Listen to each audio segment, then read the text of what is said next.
Right. So we have used assert to check कि हमने length zero है या नहीं। तो एक बच्चे का सवाल ये आया कि सर हम इसमें मल्टीपल चेक करवा सकते हैं क्या? मतलब कि मल्टीपल चेक करवाने का मतलब क्या? मल्टीपल चेक करवाने का ये मतलब है कि हम क्या दो डिबगिंग कंडीशन एक साथ इस्तेमाल कर सकते हैं। तो चलो देखते हैं। assert length of m and मेरे को चेक करवाना है क्या अगर ग्रेटर है, मतलब कि मेरे को अगर लेस देन 5 है तो मतलब अगर ग्रेटर देन 5 है तो फॉल्स आ जाना चाहिए। ठीक है, मतलब अगर ग्रेटर देन 5 है तो फॉल्स आ जाना चाहिए। उसका मतलब कि क्या कि 5 से वो कम नहीं हो सकता है। ठीक है, सो अब इन दोनों को एक बार चेक करते हैं। लेट्स सी क्या आता है। मैं लिखा 10, 20, 30। ठीक, रन करते हैं। इसने मेरे को क्या दे दिया? इसने मेरे को दे दिया सॉरी इनवैलिड इनपुट दे। तो we can definitely check what we can definitely check कि मल्टीपल स्टेटमेंट्स एजर्ट में हम डाल सकते हैं नहीं डाल सकते? हाँ बिल्कुल डाल सकते हैं। एक काम करते हैं, सो 5 से ऊपर डाल दे, एक बार देखते हैं क्या होता है। 50 एंड 60 एंड अगेन 60। ठीक, अब रन करके देखते हैं and we got our output. So you can actually check multiple statements like this. Is it clear? आप मल्टीपल स्टेटमेंट भी चेक करा सकते हो। आप यहाँ पे एंड, अगर आपको एंड नहीं लगाना आप यहाँ पे और भी लगा सकते हो, ऐसी कोई बात नहीं, और भी लगा सकते हो। तो आप एजर्ट में इस तरीके से जैसे आपके इफ कंडीशन काम करता है वैसे एक एजर्शन एरर थ्रो करवा सकते हो, जिससे कि आपको क्या आपको डिबगिंग में हेल्प मिलती है। क्योंकि आपको पता है पाइथन क्या है, पाइथन एक इंटरप्रेटर है, तो उसको जिस लाइन में एरर मिलेगी वो वही रुक जाएगा। तो एजर्ट तब इस्तेमाल करते हो जब आपकी लाइंस ऑफ कोड बहुत ज्यादा बढ़ चुकी होती है, 10-15 हजार है। तो अगर आप रिटर्न ऐसे सिंपली कराते हो सॉरी इनवैलिड इनपुट, तो आपको ये नहीं पता चलेगा कि आपका कोड कहाँ रुका या इनवैलिड इनपुट कहाँ आया, क्योंकि आप सेम मैसेज बहुत बार इस्तेमाल करते हो। इसलिए आप एक असर्शन एरर थ्रो करवाते हो, जिससे कि क्या होता है, जिससे कि देखते क्या होता है। जैसे कि अगर मैंने इसको 3 दे दिए दोबारा, ये असर्शन एरर थ्रो करेगा। ठीक, जस्ट अ मिनट, इसने हमें असर्शन एरर थ्रो करेगा। मैं इसको रिमूव कर देता हूँ, सिंपलाइजेशन एरर देखते। और है ना, तो और में लगेगा नहीं क्योंकि वो 3 से या तो 2 से वो हो जाना चाहिए। सो इसको एम्प्टी कर देंगे हम और देखते हैं, सॉरी एम्प्टी कर देते हैं। और अरे यार प्रोग्राम रन नहीं हो रहा, जस्ट अ सेकंड। ठीक, इसने मेरे को एजर्शन एरर दिया और इसने मेरे को, क्योंकि मेरे को लाइन भी बता दी कि लाइन नंबर 4 पे एवरेज फंक्शन के अंदर आपकी एरर आई है। तो ये चीज हमारा एक्चुअली डिबगिंग में हेल्प करता है। This is how you can debug your program, अगर आपका जो प्रोग्राम के लाइंस ऑफ कोड है वो बहुत ज्यादा बढ़ चुकी है। ठीक, अब इसके बाद एक चीज आती है, एक असर्ट कीवर्ड सबको अंडरस्टैंड हुआ कैसे इस्तेमाल करते हैं और क्यों इस्तेमाल करते हैं? Is it clear to everyone? ठीक, अब इसके बाद एक आपने ये मेथड बहुत जगह देखा होगा, अगर अभी तक आपने कोड सर्च करा है। एक हम पे मेथड होता है दिस MAIN अंडरस्कोर अंडरस्कोर। इस किसी ने ये मेथड पहले देखा पाइथन में लिखा हुआ कहीं पे? Underscore underscore main underscore underscore, या तो आपने कुछ ऐसे ऐसे लिखा हुआ देखा होगा, if name is equal to main. आपने ऐसा कुछ देखा होगा? किसी ने अभी तक ऐसा कुछ देखा है जब तक वो पाइथन पढ़ रहे थे हम इतने दिन में, नेट पे या कहीं पे? किसी ने नहीं देखा ये चीज अभी तक? चलो, तो अब मैं बताता हूँ ये चीज हम क्यों लिखते हैं। आपने अगर कभी देखा होगा, अभी अपने प्रोग्राम में कभी भी देखा होगा, कभी पाइथन के प्रोग्राम आपने सर्च करो होंगे, तो हमेशा पाइथन के प्रोग्राम पता कैसे लिखे होते हैं? ऐसे लिखे होते हैं। जैसे मैं लिखूंगा, जैसे कि मैं कर देता हूँ शो, या तो डिस्प्ले नाम से एक फंक्शन बना लेते हैं। डिस्प्ले क्या करेगा? डिस्प्ले दो नंबर्स लेगा A, B, और रिटर्न करवाएगा, यहाँ से रिटर्न क्या करवाएगा? A+B। ठीक, अब एक तो तरीका, मैं यहाँ पे आऊं, मैंने A लिया वेरिएबल, मैंने डायरेक्ट करा डिस्प्ले। ठीक, मैंने डायरेक्ट करा डिस्प्ले, मैंने उसमें 10, 20 दे दिया और मैंने प्रिंट करवा दिया A को। ये तो कोई दिक्कत नहीं, इसका आउटपुट सबको पता है, नॉर्मल सा आउटपुट आ जाएगा, 30 आ जाएगा। ठीक है, लेकिन पाइथन में ये सही तरीका नहीं है किसी भी फंक्शन को रन करने का, क्योंकि हमें क्या सीखना, हमें अच्छा कोड लिखना सीखना, ताकि हमारे जो फेलो डेवलपर्स हो उनको कभी दिक्कत ना हो। तो पाइथन में अगर आप एक सिंपल सा फंक्शन भी रन करवाते हो तो उसको भी आप क्या बोलोगे? हम बोलते हैं इसको मेन मेथड। आप इसके अंदर ही कॉल करवाओगे, जैसे कि मैं लिखता हूँ if underscore underscore name is underscore underscore is equal to main. ठीक, इक्वल टू मेन, और अब मैं इसको रन करता हूँ, जैसे कि मैंने अब इसको रन करा, क्या मैं लिख दूंगा प्रिंट, या तो दोबारा ऐसे ले लेते हैं, ए इज इक्वल टू डिस्प्ले 10, 20 या 30 लिख देते हैं, और लिख देते हैं प्रिंट ए। ठीक, अब इसको रन करते हैं, पाई रन डॉट पाई। अब आप बोलोगे सर इस आउटपुट में और इस आउटपुट में तो कोई फर्क ही नहीं है। तो ये जो हमने ये मेन मेथड, ये जो कंडीशन लगाई है हमने, ये किस लिए लगाई है, इसका क्या फायदा है? ठीक, अब देखेंगे इसका फायदा क्या है। ठीक है, ये जो हमारा मेन मेथड है, अगर मैं इसका सिंपल से एक एप्लीकेशन बोलूं तो ये चीज हमारी सर्कुलर इंपोर्ट को रोकती है। ठीक, अब सवाल ये आता है कि ये सर्कुलर इंपोर्ट क्या भला है? आज से पहले आपने ज्यादातर लैंग्वेज में सर्कुलर इंपोर्ट की दिक्कत नहीं सुनी होगी, क्योंकि ये दिक्कत सिर्फ इंटरप्रेटेड लैंग्वेज में आती है। कैसे, अभी देखते हैं। मैंने यहाँ पे इसको हटा दिया, मैं अपनी दूसरी फाइल भी खोल लेता हूँ, दैट इज run1.py। ठीक, अब देखो क्या होता है।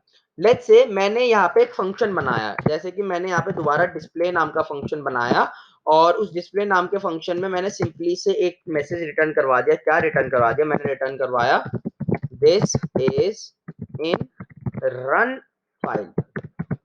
ठीक, मैंने क्या रिटर्न करवाया? This is in run file. ठीक, अब मैं यहाँ पे जाऊंगा, मैं लिखूंगा, आप ऐसे एक फाइल से दूसरे, एक फाइल से एक, मतलब एक फाइल से एक फंक्शन को इंपोर्ट करवा सकते हो। कैसे? मैं लिखूंगा फ्रॉम रन, रन जो कि मेरा रन डॉट पाई का जो नाम है वो, और ध्यान रखना अगर आप इंपोर्ट करवा रहे हो तो सेम फोल्डर में होनी चाहिए दोनों फाइल, तभी वो इंपोर्ट करेगा, नहीं तो आपको इस फोल्डर को एक पैकेज बनाना पड़ेगा। ठीक है, वो भी हम देखेंगे कैसे बनाते हैं आगे। तो मैं लिखूंगा फ्रॉम रन, मैं लिखूंगा इंपोर्ट, क्या इंपोर्ट डिस्प्ले। देखो खुद ब खुद आ गया, मतलब मैं डिस्प्ले को इंपोर्ट कर सकता हूँ। ठीक, मैंने इंपोर्ट करा डिस्प्ले। जी,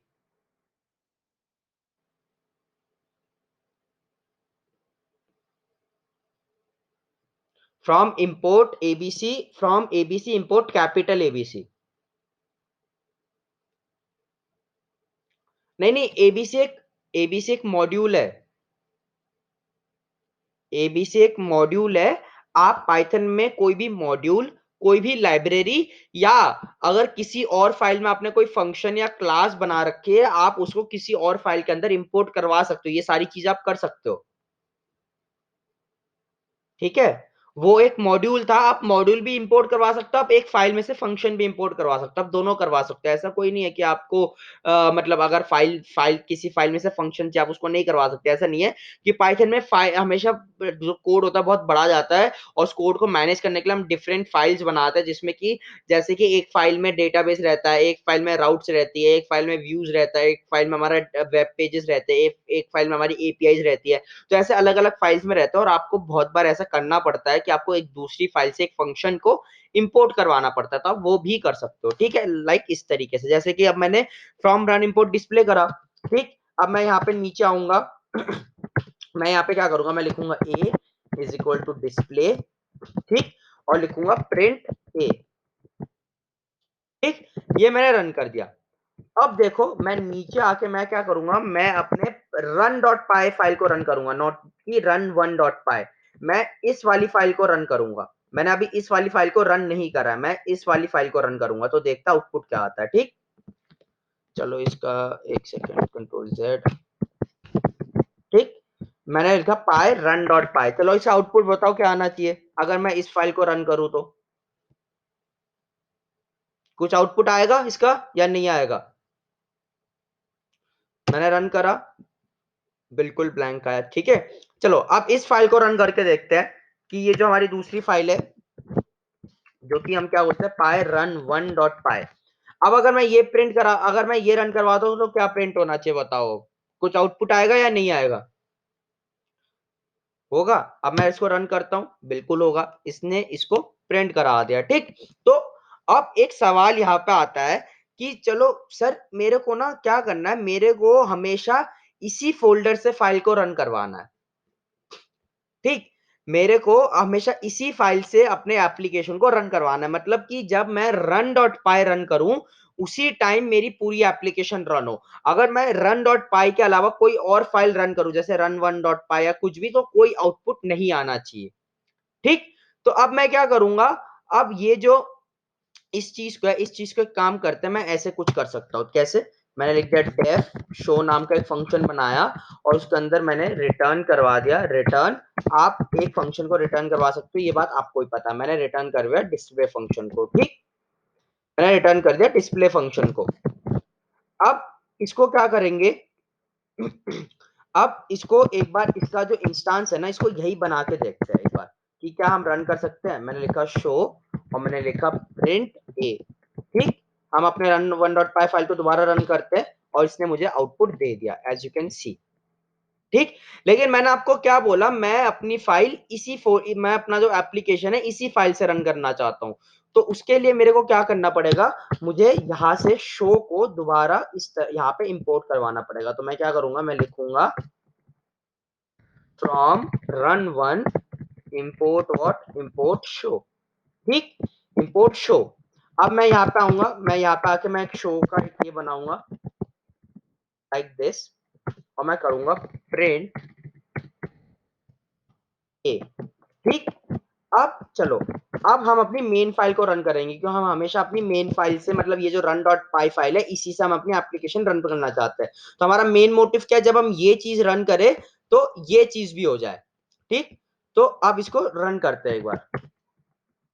हमने क्या लिखा, मैंने लिखा पाई रन डॉट पाई। अब बताओ इसका आउटपुट क्या आएगा।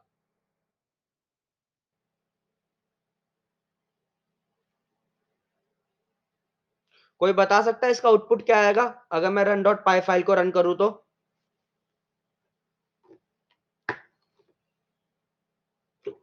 ठीक है, एंटर करा, क्या आ गया, एरर।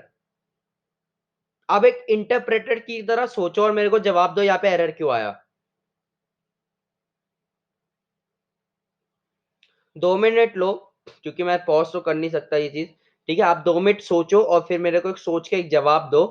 एक इंटरप्रेटर की तरह सोचना कि पाइथन यहाँ पे किस वजह से एरर दे सकता है। और एरर देख लो क्या दी हुई है, import error, can not import name show from run one. ये क्या बोल रहा है, शो में से मैं रन वन नाम की फाइल इंपोर्ट ही नहीं कर पा रहा हूं, लेकिन हमारी रन वन फाइल तो यहाँ शो फाइल शो फंक्शन तो यहाँ पे है, तो ये इंपोर्ट क्यों नहीं कर पा रहा है। अब इसका रीजन बताओ, सोचो 2 मिनट सोचो, थोड़ा दिमाग पे जोर लगाओ, एक इंटरप्रेटर की तरह सोचो, जवाब आएगा। आप सोचो कि आप इस प्रोग्राम को अगर एग्जीक्यूट कर रहे होते तो आप कैसे करते, और फिर बताओ कि एरर क्यों थ्रो करी पाइथन ने। मैं तो बताऊंगा ही, उसमें तो कोई दिक्कत नहीं। सोचो 2 मिनट लो और इस बात का जवाब दो मेरे को कि पाइथन ने यहाँ पे एरर क्यों थ्रो करा है।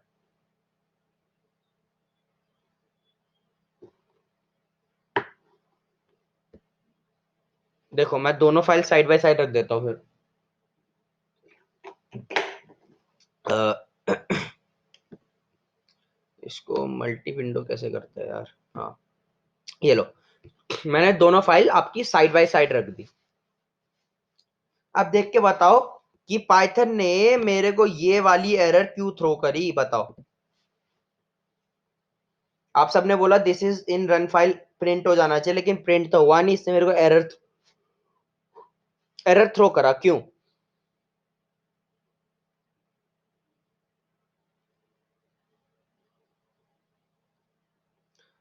अच्छा, तो आप बोलते हो कि लेकिन पाइथन इसमें एरर देगा क्योंकि इंपोर्ट आपको हमेशा टॉप ऑफ द फाइल करवाना चाहिए, ठीक। तो चलो अब इसमें भी आ जाते हैं। आपने बोला कि यहाँ पे ऐसे कर देते हैं, मैंने इसको यहाँ पे इंपोर्ट करवा दिया, ठीक।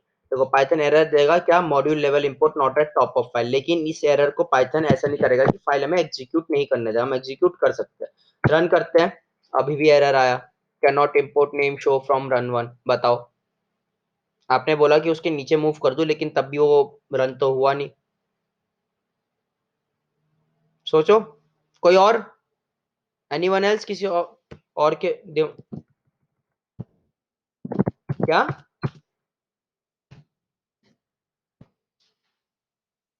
सेल्फ, सेल्फ के पास होगा। हम हमने क्लास क्लास थोड़ी इस्तेमाल करी, हमने तो नॉर्मल फंक्शन इस्तेमाल करा है। हमने यहाँ पे क्लास इस्तेमाल नहीं करी, सेल्फ हम क्लासेस में पास करते हैं। मैंने तो सिंपल सा एक फंक्शन लिखा है, मैंने कोई क्लास इस्तेमाल ही नहीं करी, ना मैं इंस्टांस बना रहा हूँ। ये ए जो है, ए भी रेफरेंस वेरिएबल है, मुझे ए की तो जरूरत नहीं है, मैं डायरेक्टली शो से कॉल कर सकता हूँ। एनीवन एल्स, कोई और बताना चाहेगा?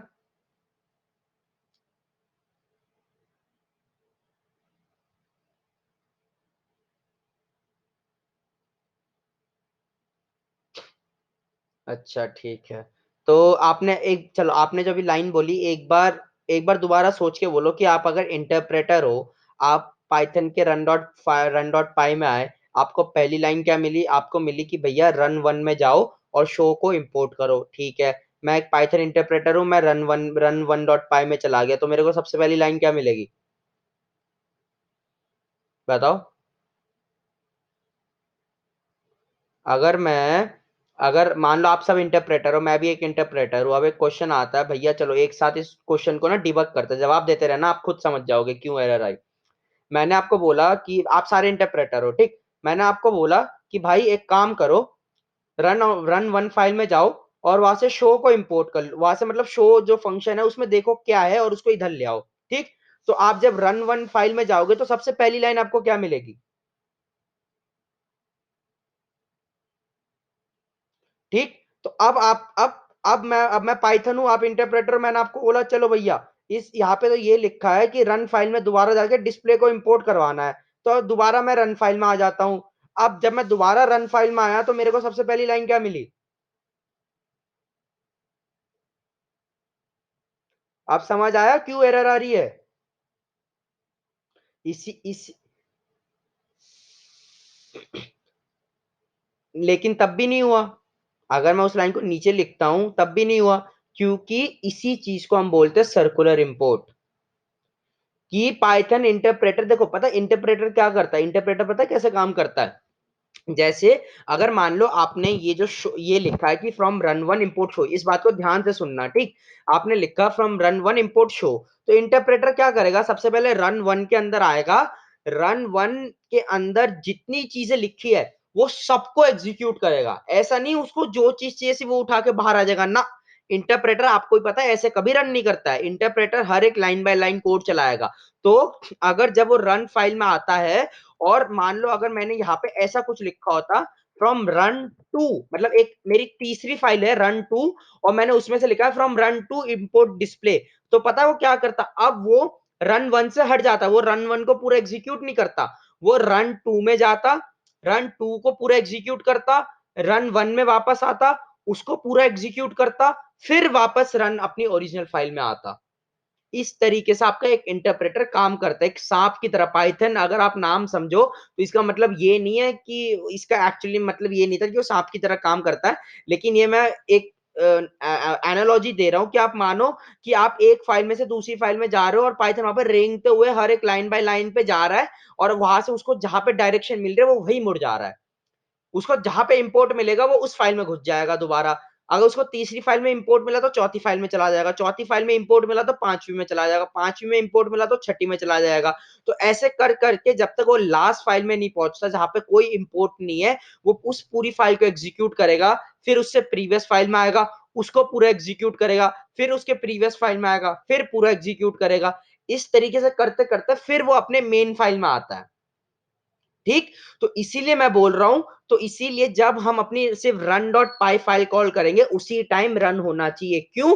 क्योंकि अगर जितने इंपोर्ट हमारे फंक्शंस है वो जितने फाइल्स में है, अगर उनमें से किसी भी एक फाइल में एक सिंगल सी एरर आई तो हमारा पूरा का पूरा एप्लीकेशन चलेगा ही नहीं। तो इसीलिए हम सर्कुलर इंपोर्ट की एरर को सॉल्व कैसे करते हैं? हम सर्कुलर इंपोर्ट की एरर को हमारा जो मेन मेथड है उसकी मदद से सॉल्व करते हैं। ये चीज सबको समझ आई सर्कुलर इंपोर्ट क्या होता है? Is this clear?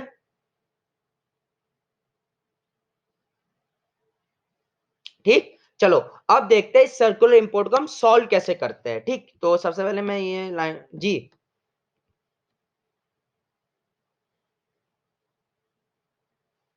देखो चलो अब इसको नीचे देखते हैं। ठीक, चलो यहाँ पे आ गए, आ गए। ठीक, अब चलो, अब एक मानो सबसे पहले पाइथन तुम इंटरप्रेटर हो, तुम आए, तुम्हें मिला अच्छा भाई यहाँ पे तो एक फंक्शन है, चलो हमने फंक्शन डिफाइन कर दिया, उसका नाम क्या? उसका नाम डिस्प्ले है, और उसके अंदर रिटर्न करवा दिया। चलो पाइथन को कोई दिक्कत नहीं, पाइथन ने यहाँ पे कर दिया। लेकिन अब देखो पाइथन जब यहाँ पे आएगा तो यहाँ पे आके फिर यहाँ पे जाएगा तो उसको क्या मिलेगा, उसको मिलेगा from run to import display. ठीक, अब जब उसको रन टू इंपोर्ट डिस्प्ले मिलेगा वो दोबारा इस फाइल में आएगा, उसको यहां से डिस्प्ले मिला लेकिन वो अभी तक इस फाइल से बाहर नहीं जाएगा क्योंकि मैंने आपको क्या बताया वो पूरा एग्जीक्यूट करेगा। फिर वो दोबारा दोबारा उसको ये मिलेगा, वो दोबारा यहाँ पे चला जाएगा, जैसे ही यहाँ पे आएगा फिर वो दोबारा इधर आएगा, फिर से डिस्प्ले को इंस्टेंशिएट करेगा, फिर यहाँ पे इसको ये लाइन मिलेगी, दोबारा इधर आ जाएगा। समझे कैसे काम कर रहा है ये? जब तक वो पूरी की पूरी फाइल एग्जीक्यूट नहीं कर देता आपकी, तब तक पाइथन अपनी ओरिजिनल फाइल में वापस नहीं आएगा। अगर यहाँ पे इसको रन डॉट डिस्प्ले मिल रहा है और अगर यहाँ से आके ये यहाँ पे आता है तो इस जब तक ये पूरी की पूरी फाइल एग्जीक्यूट नहीं करता ये दोबारा इसमें नहीं जाएगा। ये चीज समझ आई? Is this clear? तो अब इसको सॉल्व करने का तरीका क्या होता है, चलो देखते हैं। ठीक, सबसे पहले मैं आपको एक काम करता हूं, मैं आपको एक एग्जांपल, मैं आपको सबसे पहले प्रैक्टिकली करके दिखाता हूं इसको। मैं इसको इसी एग्जांपल को हम मतलब सही करेंगे, ठीक, जो अभी मैं इसलिए कमेंट कर रहा हूं मैं। तो मैंने आपको बोला कि हम क्या करते हैं, हम एक कंडीशन लगाते हैं सर्कुलर इंपोर्ट को सही करने के लिए। क्या, ये condition if name is equal to underscore underscore main. ठीक, लेकिन यहाँ पे एक सबसे बड़ा सवाल आता है, सर ये कंडीशन लगा क्यों रहे हम? मतलब कंडीशन लगाने का मतलब ये जो मेन है ये क्या चीज है, इसका मतलब क्या है, इसको तो पहली बार देख रहे हैं। तो मैंने आपको क्या बोला था, कोई भी मेथड जिसके आगे डबल अंडरस्कोर हो और पीछे डबल अंडरस्कोर हो उसको हम क्या बोलते हैं पाइथन में, जल्दी से बताओ मेरे को। हाँ, मैजिक मेथड। तो ये एक मैजिक मेथड ही है लेकिन इसको हम बोलते हैं पाइथन में स्पेशल वेरिएबल्स। तो ये जो स्पेशल वेरिएबल्स होता है ना, पाइथन क्या करता है, पाइथन जब भी किसी भी फाइल का एग्जीक्यूशन स्टार्ट करने वाला होता है उससे पहले वो 6 स्पेशल वेरिएबल्स डिक्लेयर करता है, 6 स्पेशल वेरिएबल्स। ठीक, जिसमें कि ये जो नेम है, ये नेम एक स्पेशल वेरिएबल है। ठीक, ये जो नेम है एक स्पेशल वेरिएबल है। इसके अलावा और भी 5 स्पेशल वेरिएबल्स है लेकिन वो आपको जानने की जरूरत नहीं, उससे आपका कोई काम नहीं होता, हमें एक नेम से काम होता है और एक और से काम होता है। ठीक, लेकिन ये जो नेम है, पता है ये नेम काम क्या करता है, इस नेम में आपका जो करंट फाइल है ना उसका नाम रहता है। ठीक है, तो एक काम करो, देखो अगर मैं यहाँ पे, अगर लेट्स से मैं यहाँ पे लिखता हूँ print underscore underscore name underscore underscore. ठीक, अब देखना इसका आउटपुट क्या आता है। मैंने रन करा, ये देखो नेम के अंदर क्या चीज है, नेम के अंदर मेन नाम की वैल्यू स्टोर्ड है। अब देखो, अब अगर मैं इसको सेम चीज को रन वन डॉट पाई में अगर सेव अगर रन करवाता हूं इस तरीके से, नेम अंडरस्कोर अंडरस्कोर। ठीक, अब मैं क्या करूंगा, पाई रन वन डॉट पाई करूंगा तो इसका आंसर भी मेन आया। ठीक, चलो बहुत ही बढ़िया। लेकिन अब देखो, अगर मैं इसको यहाँ से, अगर मैं यहाँ पे एक फंक्शन बनाता हूँ something like this, def main, मतलब मेन नाम का एक फंक्शन बनाया, ये कोई वैसा नहीं है, मैंने नाम रख दिया मेन।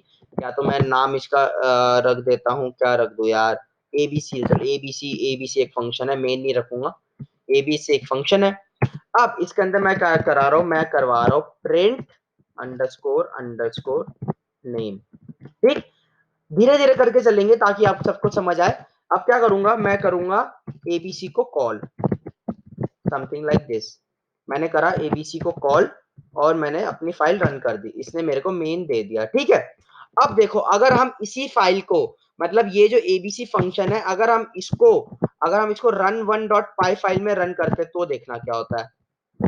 मैं ऐसे करूंगा from run import what, import ABC. ठीक, और एबीसी को मैं कॉल करवा दूंगा। अब देखो अगर मैं रन वन डॉट पाई कॉल करता हूं तो क्या होता है, यहाँ पे नाम क्या आया मेन की जगह, यहाँ पे मेन की जगह राम क्या आया, जो फाइल का नेम है वो आया। तो अब आप समझे कि नेम मेन कब देगा, नेम जो मेरा स्पेशल वेरिएबल है वो मेन तब देगा जब वो उसी फाइल में रन होगा। अगर आप उसको किसी और फाइल की मदद से रन करवाने की कोशिश करोगे तो वो उस फाइल का नेम दे देगा जिस फाइल से आपने इंपोर्ट करवाया है। ठीक, तो अब इसी चीज का हम फायदा उठाते हैं कैसे, अब देखो, अब मैं अपने प्रोग्राम को सही करता हूं। मैं यहाँ पे इसको भी अनकॉमेंट कर देता हूँ, कंट्रोल ए, ठीक, और मैं यहाँ पे इसको भी अनकॉमेंट कर देता हूँ, ठीक। अब देखो क्या होता है, अब मैं यहाँ पे लिखूंगा if underscore underscore name is equal to underscore underscore main. मैंने ये लिखा, ठीक। ये जैसे ही मैं लिखूंगा, अब उसके बाद क्या होगा, इसके बाद मुझे यहाँ पे फंक्शन कॉल करवाना है। चलो एक बार देखते हैं क्या हमें फाइनली, हमें एक्चुअली कौन सा फंक्शन कॉल करवाना है, हमें ये वाला फंक्शन कॉल करवाना है, ये जो डेफ, ये जो शो है, ये वाला फंक्शन, ठीक। अब मैं क्या करूंगा जी, हाँ हाँ, मेन के आगे भी आएगा, चलो, ठीक। तो अब मेरे को क्या करना है, मैं ये एक्स्ट्रा स्पेसेस हटा लेता हूँ, नहीं तो एरर देता है बहुत बार, ठीक। तो अब यहाँ पे क्या है, मेरे को ये जो शो नाम का फंक्शन है ये रन करना, तो एक बार टॉप से देखेंगे, ठीक। तो अब जब ये नेम, जब मैं ये लिखता हूँ name is equal to main, तो पता पाइथन क्या करेगा, पाइथन प्रोग्राम का एग्जीक्यूशन यहां से स्टार्ट नहीं करेगा, पाइथन प्रोग्राम का एग्जीक्यूशन इधर से स्टार्ट करेगा, मेन के अंदर से, ठीक। अब देखते हैं कैसे। तो अगर मैं यहाँ पे ऐसा कुछ लिखता हूँ शो, चलो एक बार इसको रन करके देखते हैं, क्योंकि सर्कुलर इंपोर्ट बहुत टाइम से नहीं करा मैंने भी। तो a is equal to show करते हैं, ठीक, शो करा। अब इसको एक बार इंटरप्रेटर की तरह पहले देखेंगे, फिर रन करेंगे कि हमारी कोई एरर तो नहीं आएगी। मैंने लिखा a is equal to show, और मैंने लिखा प्रिंट a, राइट, मैंने लिखा प्रिंट ए। अब यहाँ पे जैसी a is equal to show, जैसे मैं रन करूंगा तो ये यहाँ पे आएगा। अब इसको एक बार रन करके देखते हैं कि क्या आउटपुट आता है हमारा। मुझे लगता है एरर आएगी यहाँ पे भी दोबारा हमारे पे, मैंने रन करा, हाँ एरर आई। तो अब इसको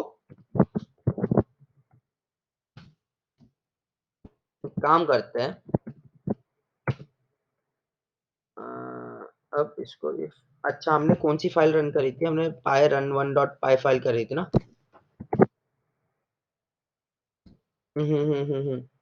रन, अच्छा, अरे यार यहाँ पे नहीं हुआ ना, एक सेकेंड, रन वन, यहाँ पे रन टू ये नहीं आएगा, ठीक, और यहाँ पे आए।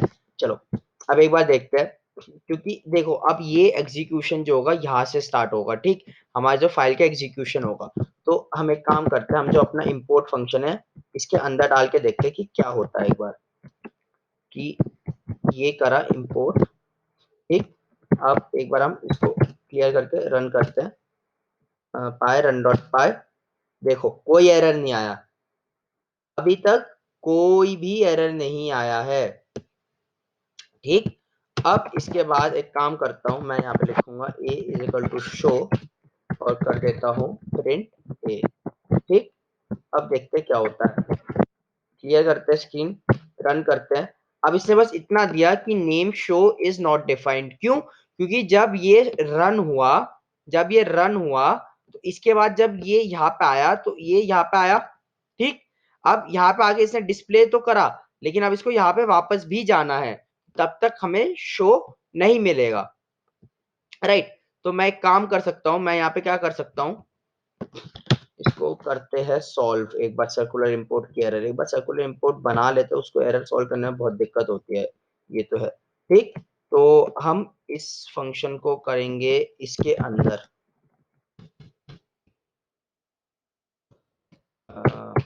कंट्रोल वी, और इसको इसके बाहर ले जाते हैं,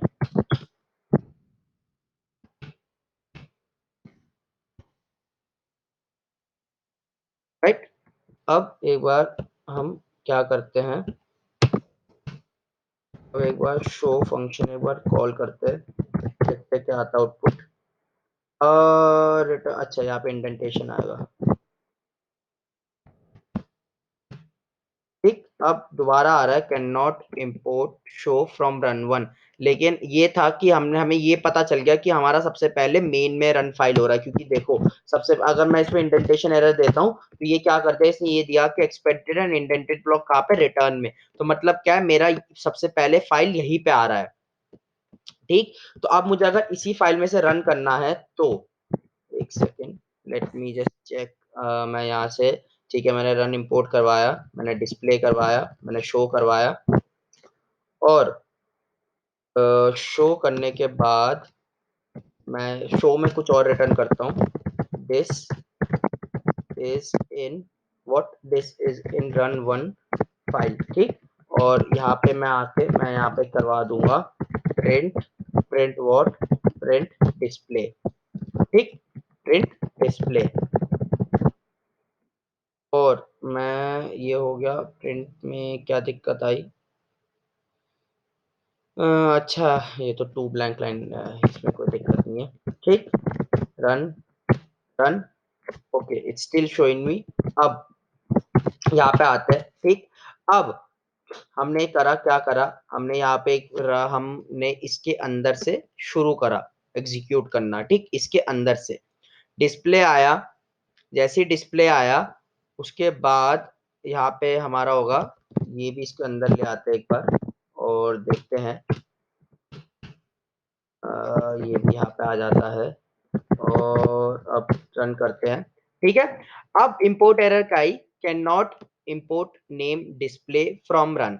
मतलब कि क्या है, जब ये चीज यहाँ पे गई, ठीक है, यहाँ पे जाने के बाद ये चीज यहाँ पे आएगी, ठीक। अब इस चीज को एक बार ऊपर लेके जाते हैं, लेकिन ये है कि हमारा ये जो मेन मेथड है यही हेल्प करेगा हमें सर्कुलर इंपोर्ट हटाने के लिए,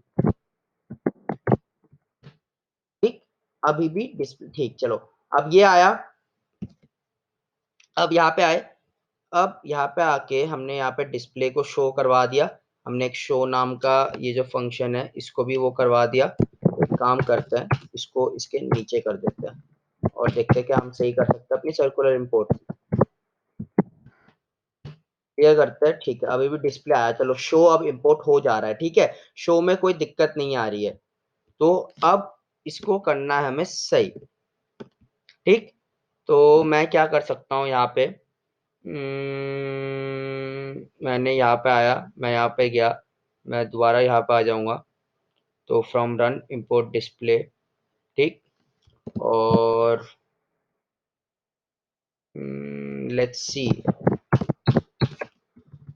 तो अब अगर, चलो पहले एक काम करते हैं, हम ये देखते हैं कि हम अपना मेन मेथड रन कर पा रहे हैं या नहीं कर पा रहे हैं, ठीक। उसके बाद हम एक एक स्टेप करके बढ़ते हैं।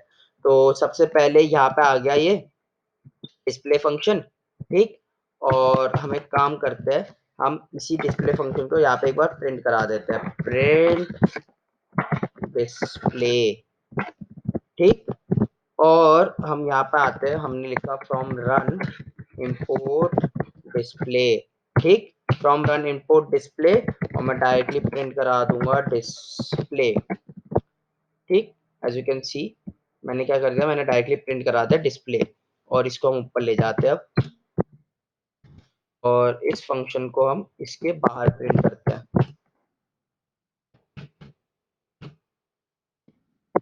ठीक। अब देखना डिफरेंस, मैं रन करता हूँ, सबसे पहले मैं रन करूंगा अपनी पाई रन डॉट पाई फाइल, ठीक। इसमें आ गया this is in run file, ठीक। जैसे कि आप देख सकते हो कि ये सबसे पहले यहाँ पे आएगा और यहाँ पे आने के बाद फिर इसमें जाएगा। तो अब यहाँ पे एक बार रन पाई, ये वाली फाइल रन करते हैं, पाई रन वन डॉट पाई, इसने भी इजिली रन कर दिया, ठीक। लेकिन मैं क्या चाहता हूं, मैं ये चाहता हूं कि यहां से, मतलब जब तक मेरी ये फाइल रन ना हो, ठीक, मतलब कि जब तक मेरी ये फाइल रन ना हो तब तक मेरी ये जो run one dot py file है ये रन नहीं होनी चाहिए। मतलब कि क्या, जब तक मैं ये रन ना करवाऊं तब तक ये वाली फाइल रन नहीं होनी चाहिए, रन वन डॉट पाई जो मेरी फाइल है वो रन नहीं होनी चाहिए। और मैंने आपको क्या बताया, मैंने आपको ये बताया कि हमेशा जो हमारा प्रोग्राम का एग्जीक्यूशन स्टार्ट होगा वो कहाँ से होगा, वो मेन मेथड के अंदर से स्टार्ट होगा, ठीक।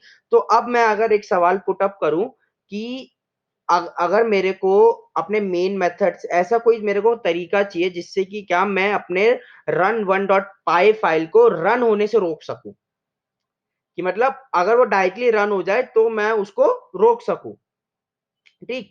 तो उसके लिए मेरे पे क्या तरीका होगा, कोई बता सकता है? मतलब 2 मिनट सोचो, थोड़ा देखो कोड को और फिर बताओ कि क्या तरीका हो सकता है जिसकी वजह से मैं रन वन पाई फाइल को, मतलब डायरेक्टली अगर रन करूं तो वो रन नहीं हो, मतलब जब मैं रन डॉट पाई फाइल में से रन करूं तभी वो रन होना चाहिए।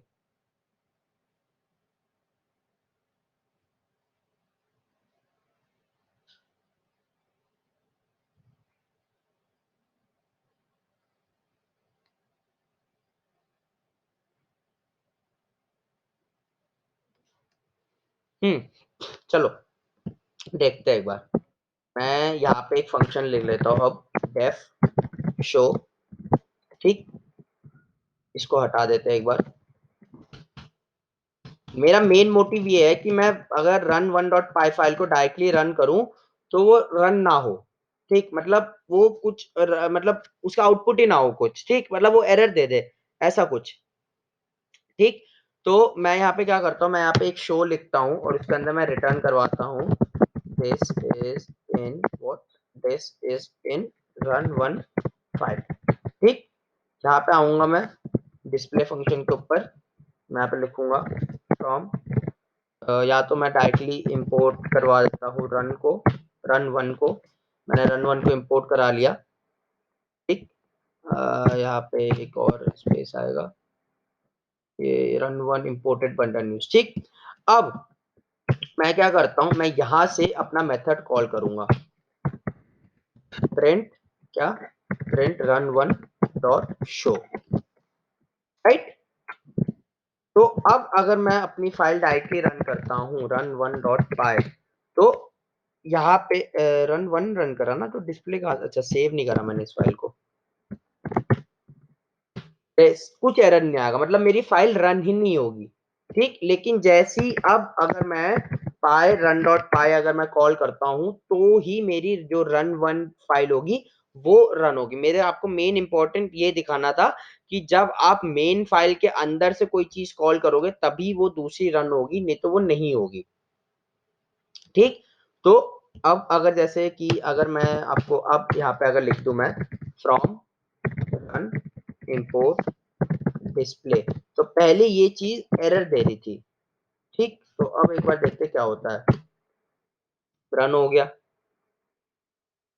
पहले यही सेम चीज मेरे को एरर दे रही थी, अब हमने उस चीज को रन कर लिया। कैसे, अब अगर मैं एक काम करता हूँ, मैं अगर रन करवाने की कोशिश करता हूँ पाई रन वन डॉट पाई, तो ये मुझे एरर दे देगा। देखो कि हम डिस्प्ले, जो डिस्प्ले है उसको हम रन नहीं करवा सकते। क्यों रन नहीं करवा सकते, क्योंकि अभी तक हमारा ये फाइल एग्जीक्यूट ही नहीं हुआ है। तो आप रन वन डॉट पाई को डायरेक्टली एग्जीक्यूट नहीं कर सकते। आप रन वन डॉट फाइल को कभी डायरेक्टली एग्जीक्यूट नहीं कर सकते। जब तक आप अपनी run dot py file run नहीं करोगे तब तक आप अपनी क्या है, आप अपनी run one dot py file को एग्जीक्यूट नहीं कर सकते। जैसे ही आपने पाई रन डॉट पाई कॉल करा उसी टाइम आपकी run one dot file run होगी। ठीक, ये सबको पता चला कि हम नेम और मेन का इस्तेमाल कैसे करते हैं। Is it clear? ठीक, तो अब क्या है, अब जब भी आप ध्यान रखना कि जब भी आप कोई फंक्शन लिखो, जैसे कि आपने एक फंक्शन बना दिया जी, एक से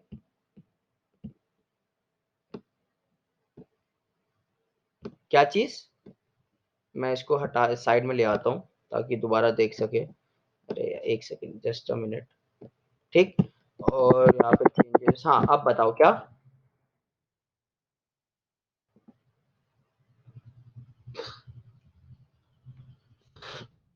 ये बोल रहे हो आप,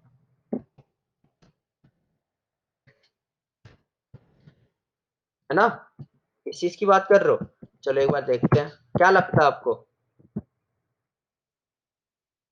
आप पहले बताओ क्या लगता है आपको, ये तो आपका क्वेश्चन है ना, आपको भी कुछ लगना चाहिए।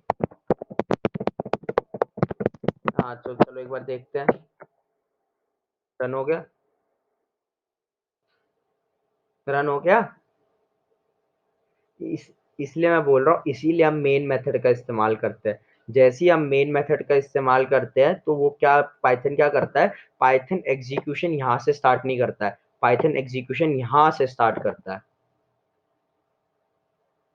ठीक, तो यही डिफरेंस होता है कि आप एक सर्कुलर इंपोर्ट को कैसे सही करते हो। इसीलिए आप कभी भी अपने कॉम्पिटिटिव कोडिंग में अगर आप जाते हो या किसी या पाइथन प्रोग्राम को लिखने जाते हो तो हमेशा हम कोई भी अगर हमें फंक्शन रन करना होता है तो उसको हम मेन मेथड के अंदर से ही करते हैं।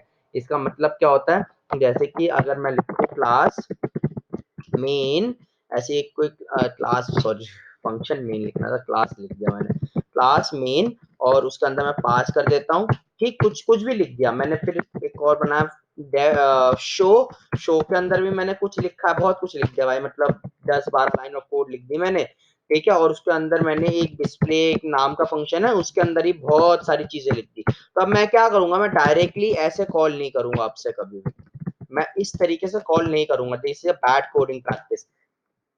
मैं क्या करूंगा, मैं यहाँ पे ये अपनी कंडीशन लिखूंगा for underscore main, and then अब मैं यहाँ पे अपने फंक्शंस को इस तरीके से कॉल करूंगा, ठीक। Is this clear? ठीक, चलो। तो अब इसके बाद हम पे एक टॉपिक आता है जिसको हम बोलते हैं क्या, जिसको हम बोलते हैं जनरेटर फंक्शंस, ठीक। तो कोई मेरे को बता सकता है उसने आज से पहले नाम सुना है कभी जनरेटर फंक्शन?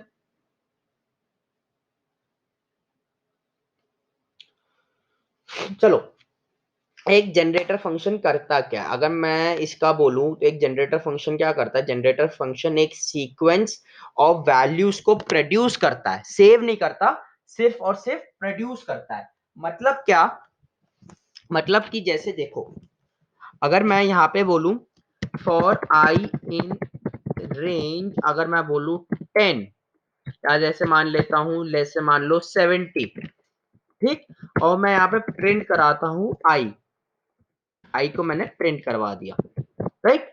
अब अगर मैं इसको यहाँ पे क्यों लिख रहा हूँ, यहाँ पे लिख रहा हूँ। अब अगर मैं इसको रन करवाता हूँ तो इससे मैंने 0 से लेकर 69 तक सब प्रिंट कर दिया, लेकिन अब इस बात को ध्यान देना कि मैंने कहीं पे भी आई को सेव नहीं करवाया है, मैंने कोई भी मेमोरी स्पेस नहीं दी है, और ये सिर्फ एक बार रन हुआ है। तो जो भी कोई भी फंक्शन जो कि क्या करता है, जो कि कोई भी एक वैल्यू, ठीक है, कोई भी एक वैल्यू या मतलब कोई भी ऑब्जेक्ट या कोई भी वैल्यूज जो सेव नहीं करता, रन कर देता है, उसको हम एक जनरेटर फंक्शन बोलते हैं। मतलब ऑन दी फ्लाई प्रोड्यूस करता है, मतलब जैसे जैसे रन करता है वैसे वैसे प्रोड्यूस करता जाता है। तो जैसे कि मान लो, जैसे कि मैंने यहाँ पे बहुत बड़ा एक नंबर दे दिया, ऐसा कुछ दे दिया, ठीक है, ऐसा कुछ दे दिया। अब मान लो इतनी मेमोरी स्पेस तो आप पे है ही नहीं कि आप इतने सारे नंबर स्टोर करवा सको, लेकिन तब भी अगर मैं अपना पाइथन प्रोग्राम रन करता हूँ तब भी मेरे सारे नंबर प्रिंट हो जाएंगे। मेरे पे अगर इतनी मेमोरी स्पेस नहीं भी है ना, तब भी देखो ये रुकेगा नहीं, ये मेरे को ये नहीं बोलेगा कि भैया तुम पे मेमोरी स्पेस नहीं है, तुम नहीं प्रिंट करवा सकते ये सब। ये तब भी प्रिंट कर देगा, क्यों?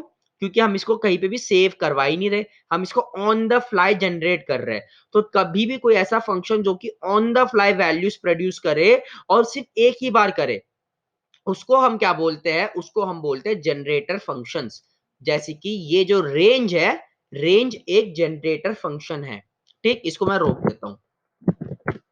अब अब हमें पता चले जनरेटर फंक्शन को, मतलब जनरेटर फंक्शन किस काम आता है। अब बात आती है जनरेटर फंक्शन होते क्या है, ठीक। तो जनरेटर फंक्शन समझने से पहले आपको तीन चीजें समझनी है, जिसको हम बोलते हैं आइट्रेबल, ठीक।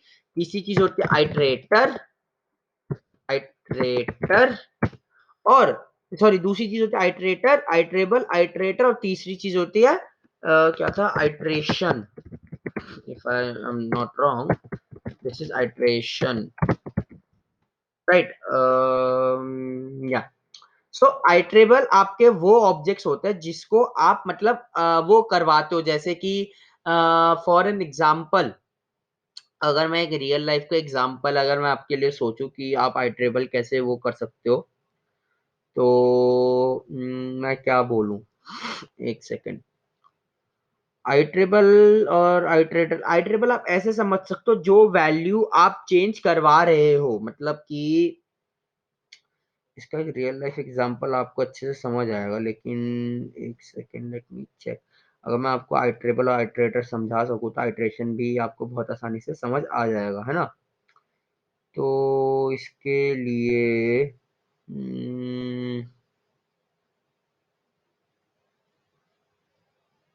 एक चलो मैं आपको एक लैंग्वेज के टर्म्स में समझा देता हूँ, क्योंकि इसका रियल लाइफ एप्लीकेशन मेरे दिमाग में आ नहीं रहा है। जैसे मेरे दिमाग में अगर आता है तो मैं आपको बता दूंगा कि इसका रियल लाइफ एप्लीकेशन क्या है। तो यहाँ पे मेरे पे तीन वर्ड्स है जो मैंने बोले, जो कि क्या है, सबसे पहला आइट्रेबल, आइट्रेटर, और तीसरा क्या है, तीसरा हमारा आइट्रेशन। ठीक है, तो अब आइट्रेबल क्या भला है? तो आइट्रेबल मतलब आप ऐसे समझ सकते हो कि आइट्रेबल वो है मतलब जिसमें आपके इटर नाम का फंक्शन होता है, जिसमें आप गेट आइटम्स नाम का फंक्शन लगा सकते हो, मतलब जिसको आप आइट्रेट कर सकते हो।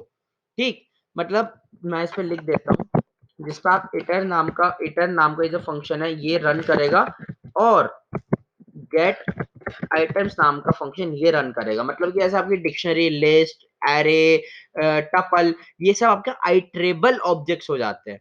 क्यों? क्योंकि आप इस पे इटर मेथड्स और इन सब का मतलब आप नेक्स्ट नेक्स्ट वैल्यू गेट कर सकते हो। ठीक, तो जब कोई भी चीज आइट्रेबल हो जाती है तो उसको हम एक आइट्रेटर बोलते हैं। मतलब वो एक आइट्रेट, जब भी वो किसी फॉर लूप में अगर आप जैसे वो करते हो, जैसा कि जिस मतलब जो फंक्शन है जो आइट्रेबल ऑब्जेक्ट को आइट्रेट करवा रहा है उसको हम बोलते हैं आइट्रेटर। और ये कैसे चलता है? ये चलता है अंडरस्कोर अंडरस्कोर नेक्स्ट मेथड की मदद से। ठीक, ये सारे फंक्शन है, ये सारे है फंक्शन मेरे, राइट। तो मैंने क्या बोला? मैंने बोला आइट्रेबल वो चीज है जिसको आप आइट्रेट करवाते हो, आइट्रेटर वो चीज है जिसकी मदद से आप आइट्रेबल ऑब्जेक्ट्स को आइट्रेट करवाते हो। ठीक, अब इसके बाद आता है कि आइट्रेशन क्या है। ठीक, आइट्रेशन बेसिकली वो प्रोसेस है जिसकी मदद से आप क्या करते हो, आप मतलब आइट्रेट करवाते जाते हो। ठीक है, आइट्रेशन क्या बोलते हैं? आप एक आइट्रेबल को आइट्रेटर की मदद से आइट्रेट अगर करवा रहे हो, मतलब आगे बढ़ा रहे हो, तो उस प्रोसेस को हम बोलते हैं आइट्रेशन। ये तीन चीजें क्लियर हुई? ये क्या क्या है? ठीक, तो जनरेटर क्या होता है? Generator is a type of iterator. Generator किस चीज में हेल्प करता है? आइट्रेबल ऑब्जेक्ट्स की नेक्स्ट नेक्स्ट वैल्यूज लाने में। जैसे कि आप रेंज मान लो, रेंज क्या करता है? अगर एक बार जीरो आ गया तो नेक्स्ट वैल्यू वन ला देगा, अगर वन आ गया तो उससे अगली वैल्यू टू ला देगा, अगर टू हो गया तो अगली वैल्यू थ्री ला देगा, अगर थ्री हो गया तो अगली वैल्यू फोर ला देगा, अगर फोर हो गया तो अगली वैल्यू फाइव ला देगा। तो ये एक आइट्रेटर है, रेंज एक आइट्रेटर है। तो ऐसी जनरेटर भी एक आइट्रेटर फंक्शन है, ये नेक्स्ट नेक्स्ट वैल्यूज आपको प्रोवाइड करवाता जाता है। जैसे कि अगर मैं बोलूं, जैसे कि जो अभी ये मैंने आपको प्रिंट स्टेटमेंट दिखाया था, जो मैंने आपको एग्जांपल दिखाया था, उसमें रेंज क्या था? रेंज का इतना बढ़िया एग्जांपल है कि रेंज क्या है? रेंज एक जनरेटर है। तो वो क्या कर रहा है? वो आपको नेक्स्ट नेक्स्ट वैल्यूज लाके वो दे रहा है। ठीक, तो एक जनरेटर हम बना के देखते हैं कि हम कैसे बना सकते हैं। तो मैं लिखूंगा जेन, ठीक है, और इसमें मैं जनरेटर कुछ भी आप नाम ले सकते हो, आपकी मर्जी। मैंने इसमें वैल्यू ले ली n, और मैं क्या करूंगा? मैं इसको प्रिंट कराऊंगा फॉर आई इन रेंज, और आई इन रेंज n। अब अब इसके बाद क्या होता है? इसके बाद मेरे पे दो ऑप्शंस आते हैं। क्या दो ऑप्शंस आते हैं? मैं या तो यहाँ पे एक रिटर्न स्टेटमेंट इस्तेमाल कर सकता हूँ, या तो क्या कर सकता हूँ मैं, प्रिंट स्टेटमेंट इस्तेमाल कर सकता हूँ, राइट। ये दोनों तो है। ठीक, तो लेकिन इसके अलावा क्या है, पाइथन ने हमें बोला, पाइथन ने ये बोला कि कि जब भी आप एक जनरेटर का इस्तेमाल कर रहे हो, ठीक है, मतलब जैसे आप एक जनरेटर बना रहे हो, जैसे कि मैं यहाँ पे एक जनरेटर बना रहा हूँ, तो पाइथन मेरे को ये बोलता है कि आप जब भी एक जनरेटर बनाते हो तो कभी भी आप रिटर्न और प्रिंट का इस्तेमाल नहीं करोगे। आप किस चीज का इस्तेमाल करोगे? आप मेरे पे और एक स्टेटमेंट है जिसको मैं बोलता हूँ हील्ड, YEILD, हील्ड आई, आप करोगे हील्ड स्टेटमेंट का यूज। ठीक, तो यहाँ पे बात ये आती है कि ये रिटर्न स्टेटमेंट, प्रिंट स्टेटमेंट और हील स्टेटमेंट के बीच में डिफरेंस क्या है? मतलब ये तीनों अलग अलग जगह यूज करते हैं। देखो, रिटर्न स्टेटमेंट तो आपकी नॉर्मल वो स्टेटमेंट होगी जो एक फंक्शन रिटर्न करता है, मतलब कि अगर उस फंक्शन को यहाँ पे आके रिटर्न मिलता है तो वो रिटर्न करके वो फंक्शन से बाहर चला जाएगा, ये तो रिटर्न हो गया।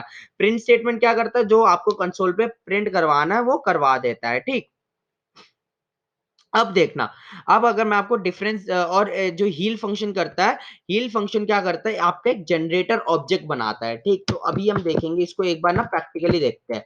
एक काम करते हैं, मैं यहाँ पे एक जी नाम से ले लेता हूँ और उसमें जेन डाल देता हूँ, और यहाँ पे बहुत बड़ा सा एक नंबर डाल देता हूँ, ऐसा कुछ।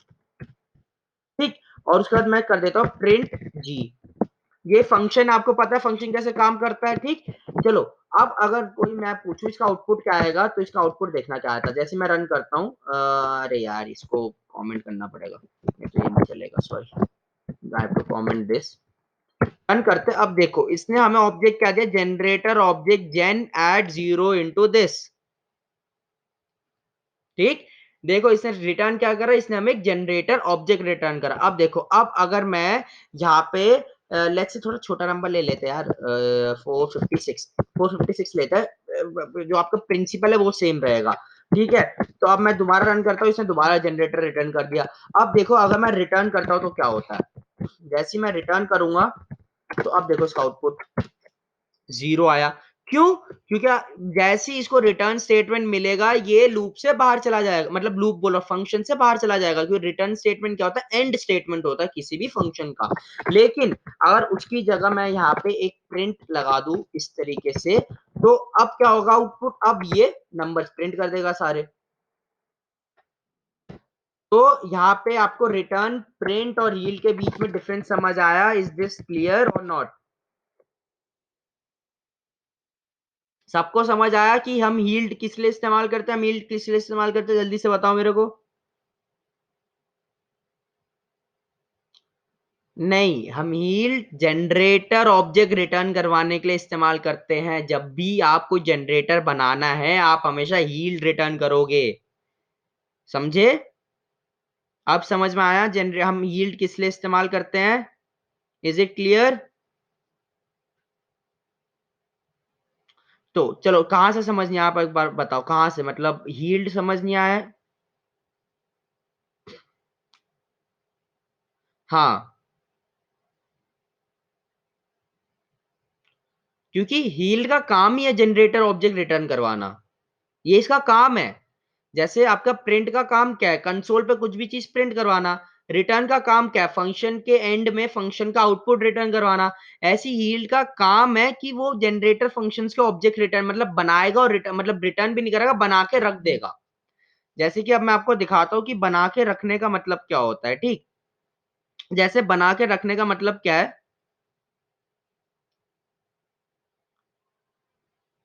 देखो अभी इसी भी कर लेते हैं यार, लो मैंने एक बार प्रिंट करा, मैंने आई को प्रिंट करा।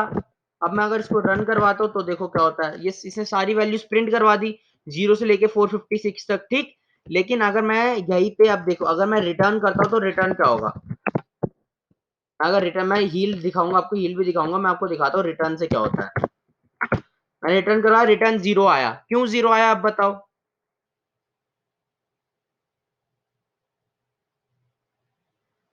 है ना, एंड कर देता है वापस। तो अब अगर, अब देखो, अब अगर मैंने इसकी जगह, अगर मैंने क्या करा, अब इसकी जगह इसको चलो थोड़ा छोटा कर लेते हैं, 3 कर लेते हैं, ठीक। वैसे बहुत बड़ी बड़ी वैल्यूज के लिए इस्तेमाल होता है जनरेटर फंक्शन हमेशा। मैंने कर लिया हील आई। अब देखो डिफरेंस, इसने क्या करा, इसने मेरे को एक जनरेटर ऑब्जेक्ट रिटर्न करा, ठीक। जनरेटर ऑब्जेक्ट मतलब क्या है, ये जो वैल्यूज है ना इसने ऑलरेडी बना के रख चुका है, ये सारी वैल्यूज ये ऑलरेडी रन करके, मतलब इसने ऑन दी फ्लाई बना चुका है, इसने सेव नहीं करा, ये बना चुका ऑन दी फ्लाई।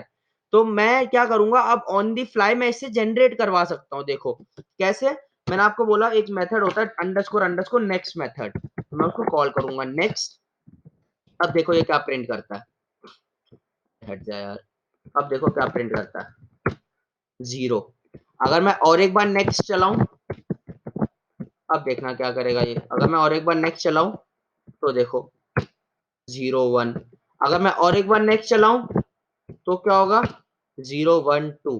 अगर मैं और एक बार नेक्स्ट चलाऊं तो क्या होगा, 0 1 2। मैं सेव नहीं करा, इसमें एरर आ जानी चाहिए थी, रन करा, देखो एरर आ गई। क्या एरर आ गई, स्टॉप आइट्रेशन एरर। क्यों? क्योंकि अब जनरेटर फंक्शन मेरे को ये बोल रहा है, भैया आपने तो 3 ही बोला था, तो 3 का मतलब मैं आइट्रेट कितनी बार होऊंगा, 0 1 2, बस मैं तीसरी बार में तो खत्म हो जाऊंगा। तो आप चौथी बार में ये नेक्स्ट फंक्शन आप नहीं चला सकते हो। तो जनरेटर फंक्शन ने कहीं पे भी मेरी वैल्यू स्टोर नहीं करवाई है, वो ऑन द फ्लाई जैसे जैसे मैं उससे वैल्यूज मांगता जाता हूं, वो मेरी वैल्यूज वो उसी तरीके से प्रिंट करवाते जाता है। अब समझ आया डिफरेंस क्या होता है हील्ड, प्रिंट और रिटर्न में, ठीक। तो यही होता है। तो हील क्या करता है, हील ऑब्जेक्ट्स जैसे जैसे आप उससे मांगते रहोगे वो देता जाएगा, मतलब वो ऑन द फ्लाई आपके ऑब्जेक्ट्स बनाता जाता है। वो ना कहीं पे सेव करेगा, ना ही वो फंक्शन से रिटर्न करके बाहर आ जाएगा, ऐसा कुछ नहीं है। तो अगर मान लो कि मुझे ये सारे एक साथ, मतलब मुझे अपना जनरेटर ऑप्शन जो है एक साथ रन करना है, तो मैं क्या करूंगा, मैं यहाँ पे नीचे आऊंगा, मैं लिखूंगा फॉर आई इन जी, और आई इन जी मैं प्रिंट करूंगा आई। जैसे मैंने आई प्रिंट करा, ये मेरे को तीनों दे देगा। अब ये इसने यहाँ पे स्टॉप आइट्रेशन एरर क्यों नहीं दी, इसने यहाँ पे स्टॉप आइट्रेशन एरर इसलिए नहीं दी क्योंकि फॉर लूप को पता है कि कहाँ पे, मतलब ये जनरेटर, इसको पता है कि जनरेटर की मैक्सिमम वैल्यू क्या है। तो जैसी फॉर लूप को एंड कंडीशन मिलती है वो उससे आगे जाएगा ही नहीं, तो इसलिए वो यहीं पे रुक जाएगा। तो इस तरीके से आप एक जनरेटर फंक्शंस के जो अंदर की जो चीज है, मतलब जो उसकी वैल्यूज वो प्रोड्यूस करेगा, उसको एक साथ प्रिंट करवा सकते हो, या तो आप एक एक करके भी कॉल करवा सकते हो इस तरीके से, या तो आपने क्या करा, या तो आप एक एक करके इस तरीके से प्रिंट करवा लो। ठीक। सो इस तरीके से आप जनरेटर बेसिकली हम बनाते कब है, जनरेटर हम तब बनाते हैं जब भी जैसे हमें एक बहुत ज्यादा बड़ी वैल्यू का नंबर चाहिए, ठीक है, जैसे मान ले 1 मिलियन चाहिए मेरे को, 1 मिलियन वैल्यूज चाहिए। लेकिन उसमें क्या होता है, अगर हम 1 मिलियन वैल्यूज को डेटा स्टोर में, मतलब अपने मेमोरी स्पेस में अगर स्टोर करवाने लग गए, तो क्या होगा, तो भाई वो स्टोरेज कम पड़ जाएगी और कुछ नहीं होगा। ठीक। तो इस तरीके से आप उसी टाइम इस्तेमाल करोगे जब आप बहुत ज्यादा आपकी बड़ी वैल्यूज चाहिए। तो आप इसी तरीके से ना, आप अगर आप पे स्ट्रिंग है ना, आप स्ट्रिंग को भी आइटरेट करवा सकते हो एक जनरेटर फंक्शन की मदद से। कैसे, एक हम पे जनरेटर फंक्शन होता है आइटर, आइटर नाम से। ठीक है, उसको हम क्या करेंगे, जैसे मैं यहाँ पे नाम दे देता हूँ, मैंने नाम दे दिया एच, नाम दे दिया, और मैं वेरिएबल ले लिया एच, और उसमें दे दिया रोहित। ठीक है, और रोहित में मैंने एक वेरिएबल ले लिया आई नाम से, और उसमें मैंने क्या करा, मैंने उसमें अपना जो आइटर ऑब्जेक्ट है उसको कॉल करा आइटर, और उसके अंदर एच पास कर दिया। ठीक। अब प्रिंट देखो क्या कर सकता हूँ मैं प्रिंट कर सकता हूँ आई अंडरस्कोर अंडरस्कोर नेक्स्ट। अब देखो सबसे पहले क्या प्रिंट होगा, ये कंसोल तो दिख जाए। हाँ, आर प्रिंट हो गया। अब मैं अगर इसको दोबारा रन करवाता हूँ, तो देखो क्या प्रिंट होता है, आर ओ प्रिंट हो गया। अब अगर मैं इसको दोबारा रन करवाता हूँ, तो क्या प्रिंट हो जाएगा, आर ओ एच। तो ये एक जनरेटर फंक्शन, इसको हम एक जनरेटर फंक्शन बोलते हैं। ठीक। अब यहां तक अब बताओ, is it clear, assert function clear है, जनरेटर फंक्शन क्लियर है, सर्कुलर इंपोर्ट क्लियर है, क्या ये सारी चीजें आपको क्लियर है या नहीं है? ठीक। अब एक होम, अब दो क्वेश्चन है आपके लिए, चलो मैं उसको आपको असाइनमेंट में बना के दे दूंगा। दो क्वेश्चन है, वो असाइनमेंट में बना के दे दूंगा, आप उसी से देख लेना। ठीक। अब इसके बाद एक नया टॉपिक अब क्या है, यहाँ पे हमारा ऊप्स, बेसिक पाइथन, ये सब खत्म हो चुका है। ठीक है, लगभग लगभग हमने सब पढ़ लिया, हमने रैंडम मॉड्यूल पढ़ लिया, हमने डेट टाइम पढ़ लिया, हमने कैलेंडर पढ़ लिया, हमने जनरेटर देख लिया, हमने अजर्ट फंक्शन देख लिया, हमने एक्सेप्शन हैंडलिंग देख लिया, हमने ये कर लिया कि आप कस्टम एरर्स कैसे रेज कर सकते हो, हमने क्लासेस देखी कैसे बनाते हैं, हमने देखा डिफॉल्ट कंस्ट्रक्टर क्या होता है। उसके बाद हमने ये भी देखा प्रॉपर्टी ऑपरेटर क्या होता है, हमने ये देखा सेटर गेटर मेथड्स क्या होता है, हमने ये देखा क्लास मेथड्स क्या होते हैं, हमने ये देखा स्टैटिक मेथड्स क्या होते हैं, हमने इनहेरिटेंस देखा, एब्स्ट्रैक्शन कर लिया, एनकैप्सुलेशन कर लिया, पॉलीमॉर्फिज्म कर लिया। ठीक है, उसके बाद हमने लिस्ट कर लिया, जितने डेटा स्ट्रक्चर हो सब कर लिया, मतलब हम लगभग लगभग सब कंप्लीट कर चुके हैं। ठीक। तो अब इसके बाद एक बहुत इंपॉर्टेंट चीज आती है जिसको मैं बोलता हूँ डेटाबेस कनेक्टिविटी, और जिसको हम बोलते हैं क्या, जिसको हम बोलते हैं पीडीबीसी। ठीक, पीडीबीसी मतलब पाइथन डेटाबेस कनेक्टिविटी।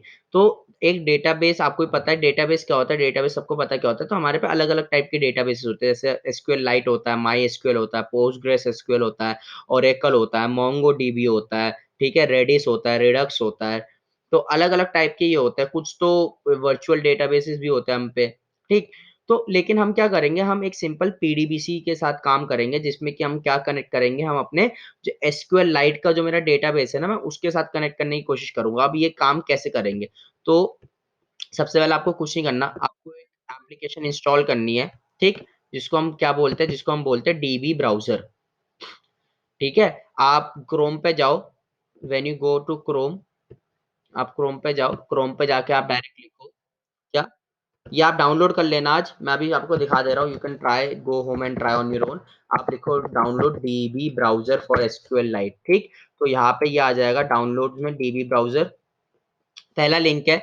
और इसका जो ये है स्टैंडर्ड जिप जो भी आपको जो आपके 32 बिट है 64 बिट है, मैं तो बोलूंगा जिप में कर लो, ज्यादा आसानी से जल्दी हो जाता है। तो यहाँ से आप डाउनलोड करो, डाउनलोड करके आप इंस्टॉल करो, एंड जब आप इंस्टॉल करके उसको ओपन करोगे तो वो कुछ ऐसा दिखेगा। स्क्रीन विजिबल है ना सबको?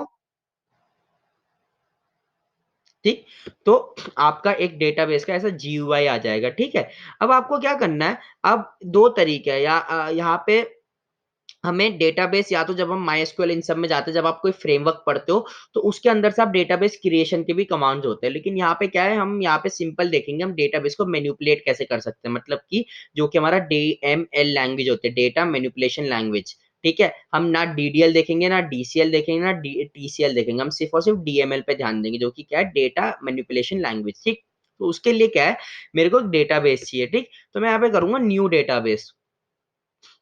अब मैं न्यू डेटाबेस में जाऊँगा और मैं जाके क्या करूँगा, मैं यहाँ पे अपने प्रोजेक्ट्स, मतलब जहाँ पे मेरा जो मेरी रन फाइल है, जहाँ पे मैं आपको पढ़ा रहा हूँ जिसमें से, ठीक, यहाँ पे है। तो यहाँ पे मैं एक डेटाबेस बनाऊँगा, कैसे? मैं यहाँ पे डेटाबेस का नाम दूँगा let's say test dot test dot. अब यहाँ पे आपके दो ऑप्शन है, या तो आप डॉट डीबी के नाम से सेव कर सकते हो, या तो आप क्या कर सकते हो, एसक्यूएल लाइट के नाम से सेव कर सकते हो, या तो क्या कर सकते हो, एसक्यूएल लाइट 3 के नाम से भी सेव कर सकते हो, आपकी मर्जी है। लेकिन आई प्रीफर डॉट डीबी, क्योंकि डॉट डीबी मतलब वो मेरे को डिनोट कर रहा होता है कि डॉट डेटाबेस है। ठीक। तो मैंने यहाँ पे एक डेटाबेस अपना बना लिया, समथिंग लाइक दिस। अब यहाँ पे मेरे पे आता है क्रिएट टेबल। ठीक। यहाँ पे क्या आता है, यहाँ पे आता है क्रिएट टेबल। अब या तो आप यहाँ से भी क्रिएट टेबल कर सकते हो, या तो आप डायरेक्टली वहां पे भी कर सकते हो। तो क्रिएट एक टेबल कर देता हूँ। ठीक। एक टेबल का नाम नॉर्मल रख देते हैं, student, and this is just a second, why is in this writing table, चलो स्टूडेंट दे देते हैं। अच्छा, यहीं पे लिखना पड़ेगा मेरे को, चलो ठीक है। हाँ, माई एसक्यूएल यूज कर सकते हो, लेकिन माई एसक्यूएल से क्या होता है ना, कनेक्ट करने का थोड़ा तरीका अलग होता है। उसमें आपको माई एसक्यूएल डॉट कनेक्टर इस्तेमाल करना पड़ता है, जो कि मेथड ना उसको थोड़ा बड़ा होता है।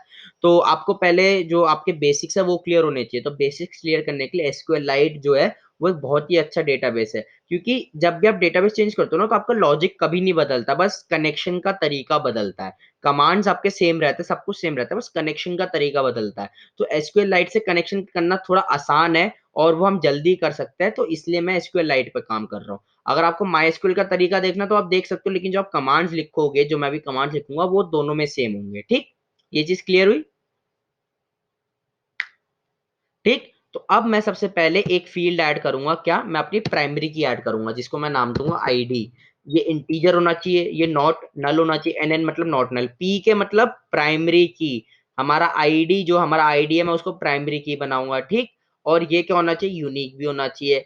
देखो, जैसे जैसे मैं यहाँ पे क्लिक कर रहा हूँ, ये जो नीचे है, ये मेरा अपने आप खुद ब खुद क्या कर रहा है, ये खुद ब खुद, देखो, ये खुद ब खुद कमांड मेरे लिए लिख दे रहा है। देख रहे हो, इसने पूरा का पूरा ये लिख दिया कि कैसे जो एसक्यूएल का कमांड। तो आप डायरेक्टली कमांड भी लिख सकते हो, मैं ज्यादा प्रेफर करता हूँ डायरेक्टली कमांड लिखना, क्योंकि वो मेरे को ज्यादा अच्छा लगता है। नहीं तो आप ये जीयूआई है, इसकी मदद से बनवा सकते हो। तो इसके बाद मैं और एक लेता हूँ, मैं लेता हूँ नेम। ठीक है। अब नेम को मैं क्या करूंगा, नेम को मैं रखूंगा यहाँ पे टेक्स्ट। ठीक। यहाँ पे वैरकर भी आता था पहले, आई थिंक वैरकर हटा दिया इन्होंने, टेक्स्ट रख देते हैं। और नॉट नल मतलब नेम नल नहीं हो सकता। ठीक। और प्राइमरी की होगी नहीं, ये ऑल्टरनेट की, और ये ऑटो इंक्रीमेंट भी होगा ये। एआई मतलब ऑटो इंक्रीमेंट। ठीक। और यूनिक हटा देते हैं, यूनिक की कोई जरूरत नहीं है, क्योंकि आईडी हमेशा यूनिक ही होती। अगर प्राइमरी की है, प्राइमरी की खुद ब खुद यूनिक होती है, तो आपको यूनिक कंस्ट्रेंट लगाने की कोई जरूरत नहीं है। तो नेम क्या होना चाहिए, नॉट नल होना चाहिए, और यूनिक छोड़ देते हैं। चलो, एक तो यूनिक रखे क्या, क्योंकि हम अपने, चलो अभी रहने दो, यूनिक नहीं रखते हैं। अभी नेम लिख दिया, और इसके बाद लिखते हैं एज। एज क्या है, एज इंटीजर होना चाहिए और नॉट नल होना चाहिए, सेम। तो ये हमारे टेबल क्रिएट हो जाएगा। ठीक है। तो टेबल का जो पहला लेटर है उसको स्मॉल कर देते हैं, ताकि कोई दिक्कत ना हो बाद में। ठीक। अब ये हमारा बन गया, मैं अपना क्वेरी देख रहा हूँ, create table student ID integer not null primary key auto increment. ठीक है, बहुत बढ़िया। Name text not null, age integer not null, बहुत ही बढ़िया। अब मैं करूंगा ओके। जैसे ही मैंने ओके करा, अब देखो, इसने क्या बना दिया, इसने बना दिया दो, हमारा यहाँ पे एक टेबल बना दिया। अब मैं अगर ब्राउज डेटा में जाऊं तो यहाँ पे मैं स्टूडेंट में आके मैं मेरी ये जो है नेम, और इसको डिलीट करो यार, ये मेरे को नहीं चाहिए ये वाला डेटाबेस। ये खुद ब खुद बना देता है एक अपना डेटाबेस। ठीक है, आप इसको रिमूव कर सकते हो या डिलीट कर सकते हो। मैंने कर दिया डिलीट डेटाबेस और delete table, okay not database. ठीक है, ये क्या दे रहा है मेरे को, आर यू, ठीक है, yes I want to delete this and error could not delete the table message from database engine table SQL may not be drop table में। अच्छा ये मेन टेबल है, ठीक है चलो इसको रहने दो, इसको छेड़ना मत, इसको ऐसे ही रहने दो। ठीक, अब ब्राउज डेटा में आते हैं, ब्राउज डेटा में आके स्टूडेंट वाली टेबल में आते हैं, देखो कुछ भी नहीं है। चलो अब इसमें ना थोड़ा बहुत डेटा डालते हैं हम। अब आप देखो यहाँ पे मेरी test.db नाम की फाइल आ चुकी है, test.db। तो एसक्यूएल लाइट का जो डेटाबेस रहता है वो आपके फोल्डर के अंदर ही रहता है। ठीक है, लेकिन जो माई एसक्यूएल होता है, पोस्टग्रेस होता है और कोई और बड़ा डेटाबेस होता है, उसका डेटाबेस एक अलग सर्वर पे रहता है। तो ये दोनों में फर्क होता है, इसलिए जो एसक्यूएल लाइट है वो थोड़ा तेज होता है, थोड़ा छोटा है, थोड़ा तेज है, इसलिए हम इसको डेवलपमेंट में इस्तेमाल करते हैं। ठीक, तो अब देखते हैं हम डेटाबेस से कनेक्टिविटी कैसे करते हैं। सबसे पहले आपको एक मॉड्यूल इंपोर्ट करना पाइथन में से, इंपोर्ट SQLite 3। ठीक, ये पहले से होता है, आपको पिप इंस्टॉल करने की जरूरत नहीं है, आप डायरेक्टली कॉल करवाओ।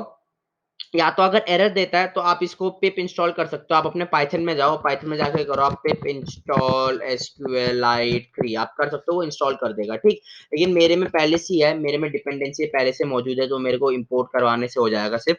राइट, अब इसके बाद एक मेन चीज आती है कनेक्शन क्रिएट, मतलब कनेक्शन क्रिएशन, या तो मैं लिखता हूँ क्रिएट कनेक्शन। ध्यान से देखना, ठीक है, एक एक स्टेप इंपॉर्टेंट है। अब सबसे पहला स्टेप क्या है, डेटाबेस। सबसे आप ना स्टेप रिमेंबर करो एक एक करके।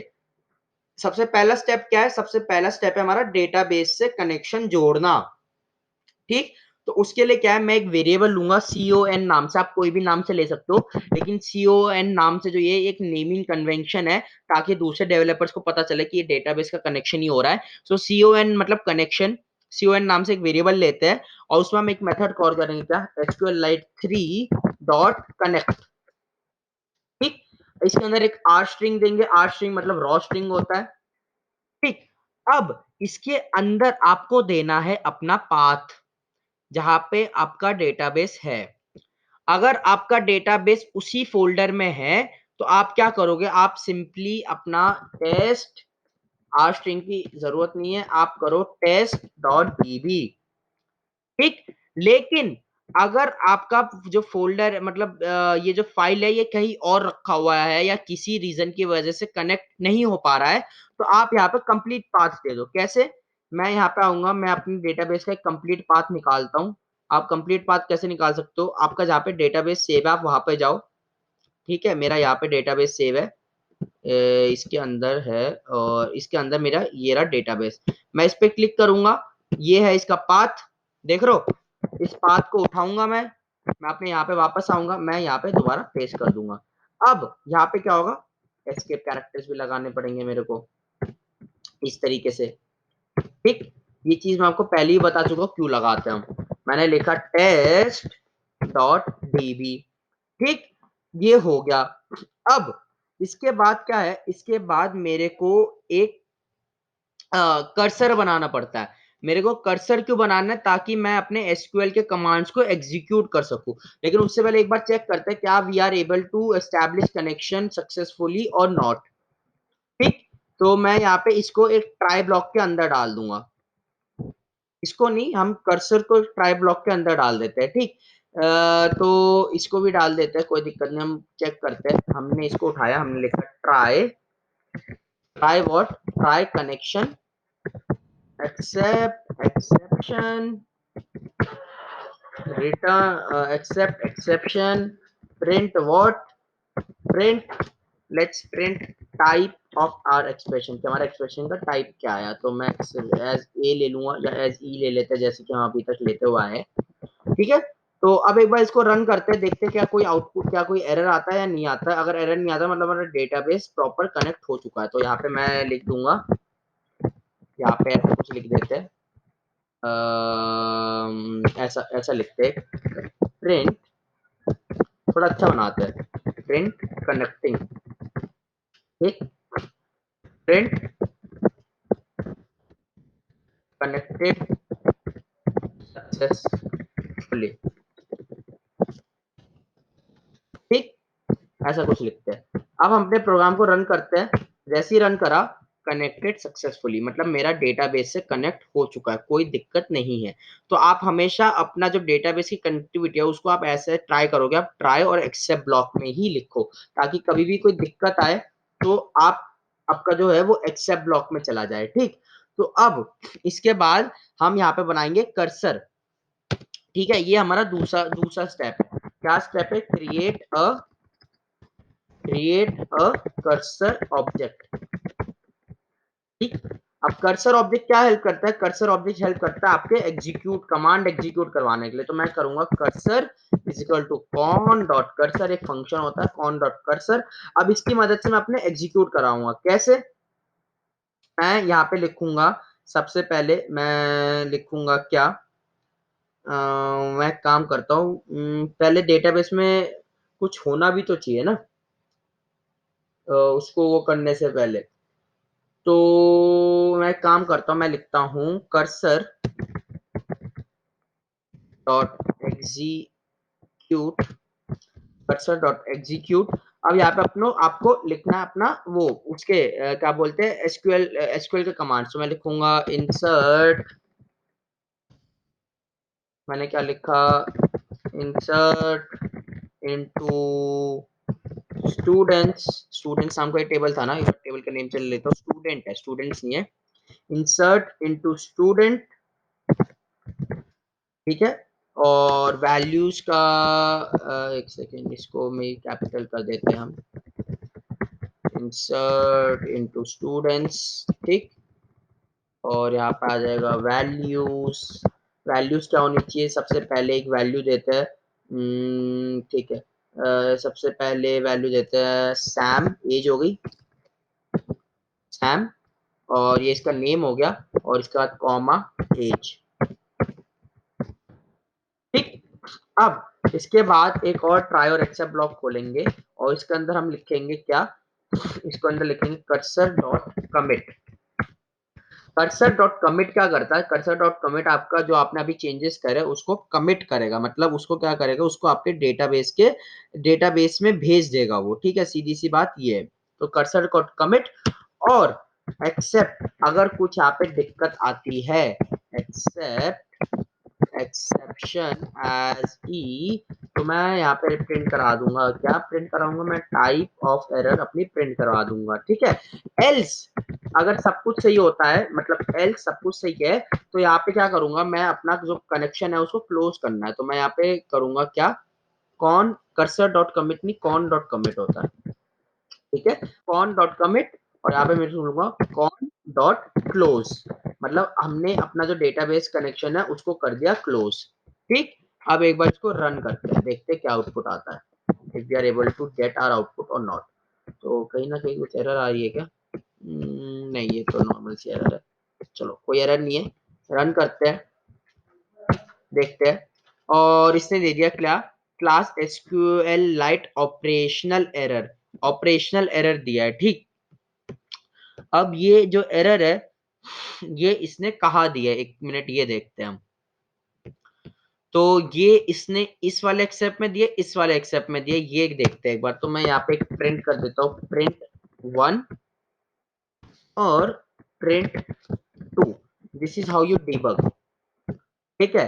तो मैं यहाँ पे दोबारा रन करता हूँ, ये इसने दिया प्रिंट 2, मतलब कि क्या है, मतलब ये इसी इसी वाले जो वो है, यही वाला जो मतलब ये कभी इस ट्राई ब्लॉक के अंदर गया ही नहीं, ये इसी ट्राई ब्लॉक से बाहर आ गया, ठीक।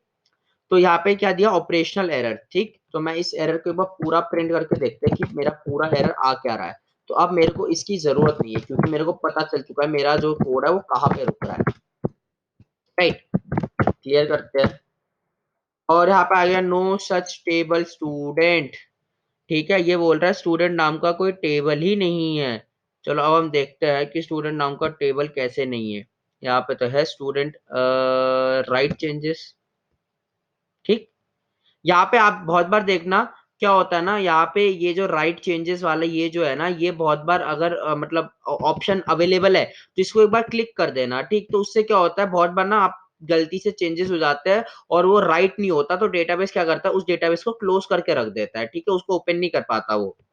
तो हम एक बार दोबारा रन करते हैं और या इसमें दिया table student has 3 columns were but 2 values were supplied, ठीक है। मतलब कि क्या वहां पे 2 कॉलम है और एक दिया है, तो हमें यहाँ पे आईडी देनी पड़ेगी। अच्छा आईडी भूल गया ना मैं, आईडी नेम और एज, आईडी दे देते हैं, आईडी इज 1। दोबारा एक बार रन करते हैं कनेक्टिंग, और उसके बाद कोई एरर नहीं आया, तो हम अपने डेटाबेस में एक बार जाके देखते हैं, डेटाबेस को करा रिफ्रेश और अब देख लो मेरा यहाँ पे ये आ चुका है। और गलती से मैंने यहाँ पे एज की जगह एज ही डाल दी भाई, क्या बात है। मैं यहाँ पे करता हूँ 10, ठीक। इसको दोबारा रन करते हैं, unique constraint fail student ID, अच्छा हाँ यहाँ पे 2 आएगा, ठीक। हम दोबारा रन करते हैं कनेक्टिंग सक्सेसफुल, इसको रिफ्रेश करते हैं, देखो दोबारा आ गया 2 सैम 10। तो इस तरीके से आप डेटाबेस में ऑब्जेक्ट्स को डाल सकते हो, ठीक। अब सवाल आता है कि भाई चलो हमने डेटाबेस में डाल तो दिया, लेकिन अब मेरे को फेच करना है, तो मैं कैसे करूंगा। मैं पता है यहाँ पे क्या कर सकता हूँ, यहाँ पे ये जैसे मैंने एग्जीक्यूट लिखा है, इसकी यहाँ पे मैं और एक एग्जीक्यूट कर सकता हूँ क्या। मैं यहाँ पे एक वेरिएबल लूंगा डेटा, और डेटा इज इक्वल टू क्या करूंगा, मैं करूंगा कॉन डॉट एग्जीक्यूट, और इसके बाद करूंगा मैं सेलेक्ट। आपको डेटाबेस के कमांड्स आने चाहिए तभी आप कर पाओगे, select from student, right. Select from student, try को हटा देंगे, कमिट करना नहीं है क्योंकि कोई चेंज है नहीं। For I in data, I in data print, I नहीं करते रो कर देते ताकि थोड़ा ना अच्छे से समझ आए। हम आई आई जे हर जगह लिखते जा रहे, समझ आया नहीं आया, प्रिंट रो, ठीक। इसको क्लियर करते हैं, इसको रन करते हैं और देख लो आपका आ चुका है जितने हमारे डेटाबेस में थे। तो अगर मान लो कि आपको सिर्फ और सिर्फ एक ही डेटा चाहिए, मतलब सिर्फ एक ही पहला डेटा प्रिंट कराना, तो मैं लिखूंगा data dot fetch, F E T C H fetch 1, ये एक फंक्शन है, ठीक। अब इसको रन करते हैं, इसको मुझे प्रिंट करवाना पड़ेगा, सॉरी, प्रिंट स्टेटमेंट के अंदर डालते हैं, इसको रन करवाते हैं। अब जैसे मैंने रन करवाया, देखो एक आ गया। अब मान लो कि अगर आपको एक से ज्यादा चाहिए, तो मैं क्या करूंगा, मैं लिखूंगा फेच मेनी, और इसके अंदर मेरे को पास करना है कि मेरे को कितने चाहिए, 1 2 3 4 5, अभी मेरे पे 2 है तो मैं सिर्फ 2 ही लिखूंगा, ठीक, लाइक दिस। इसने अब देखो डिफरेंस क्या था, अब इसने मेरे को फेच मैनी जब आया, इसने एज अ लिस्ट रिटर्न करा, पहले सिर्फ और सिर्फ 2 टपल रिटर्न कर दिए थे, अब इसने क्या करा, एक लिस्ट रिटर्न कर दी, ठीक। अब मान लो, अब आपको ये करना है, ठीक। तो मैं यहाँ पे एक काम कर सकता हूँ, मैं यहाँ पे प्रिंट कर सकता हूँ एक और कमांड, क्या, डेटा डॉट फेच ऑल, ठीक। अब इसको प्रिंट करके देखते हैं। अब देखो इसने सारे, अगर यहाँ पे मतलब 2 से ज्यादा होते तो ये एक साथ सारे कर देता। तो fetch one, fetch many, fetch all, आप इन कमांड्स का अलग अलग इस्तेमाल करके आपके हिसाब से आप अपना अलग अलग डेटा गेट कर सकते हो, ठीक। यहां तक सबको समझ आया सब, डेटाबेस सबको समझ आया हम कैसे कनेक्ट करते हैं।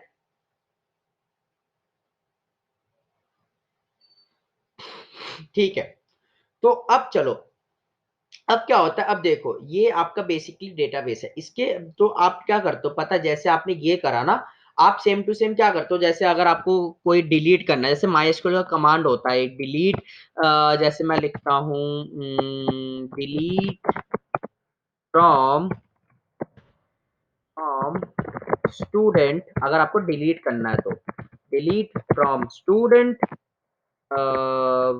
एक सेकंड ज्यादा दूर चला गया, where id is equal to what, id is equal to 2। मतलब अभी यहाँ पे 2 रिकॉर्ड है, देखो मैं रिफ्रेश कर रहा हूँ, अभी भी 2 रिकॉर्ड है, अब सिर्फ एक रिकॉर्ड बचेगा, कैसे, क्योंकि मैंने यहाँ पे डिलीट का कमांड अपना चला दिया है। मैं इसको यहाँ से हटा दूंगा, मैं आता हूँ, मैं लिखूंगा कमेट, ठीक। अब इसको करके हम रन करते हैं, देखते क्या अगर हमारा एरर आता है तो कर्सर डॉट कमिट आएगा,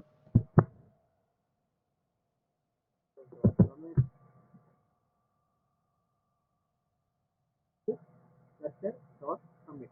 आप यहाँ पे क्या कर सकते हो, आप डायरेक्ट कॉन डॉट एग्जीक्यूट भी कर सकते हो, लेकिन इस कर्सर ऑब्जेक्ट बनाना ज़्यादा अच्छा रहता है प्रोग्रामिंग, क्या बोलते हैं, हेल्दी प्रोग्रामिंग हैबिट। तो आप इसको रन करते हैं, देखते कोई एरर आता है, रन करा कोई एरर नहीं हुआ, अच्छा आता हम लोग करते हैं, एक रिकॉर्ड होता है और दूसरा रिकॉर्ड नहीं है, एक रिकॉर्ड बचा है। अब मान लो कि आपको ना एक साथ बहुत सारी वैल्यू इंसर्ट करवानी है, ठीक, मतलब एक साथ 3-4 वैल्यू इंसर्ट करवानी है, तो कैसे करेंगे?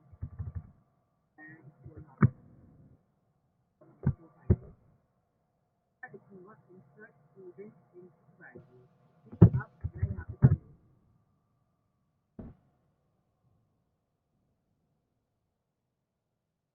दूसरा तरीका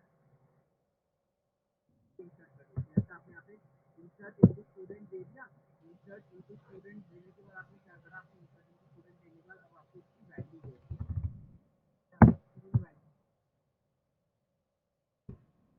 और फिर आपको क्या लेना है, आपको यहाँ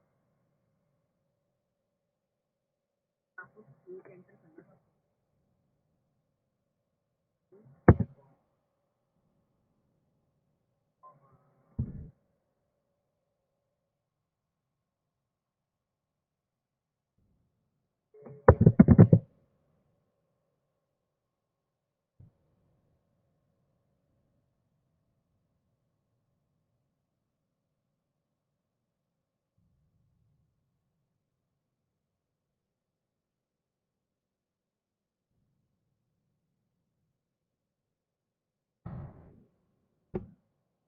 सक्सेसफुल आ चुका है, देखते हैं, देखो सेकंड डाल दिया। अब मान लो मेरे को एक से ज्यादा एंटर करना है सेम टाइम पे, तो मैं क्या करूंगा, मैं यहाँ पे नेस्टेड लिस्ट बना लूंगा, इस चीज को, पूरी इस चीज को मैं बना लूंगा नेस्टेड लिस्ट।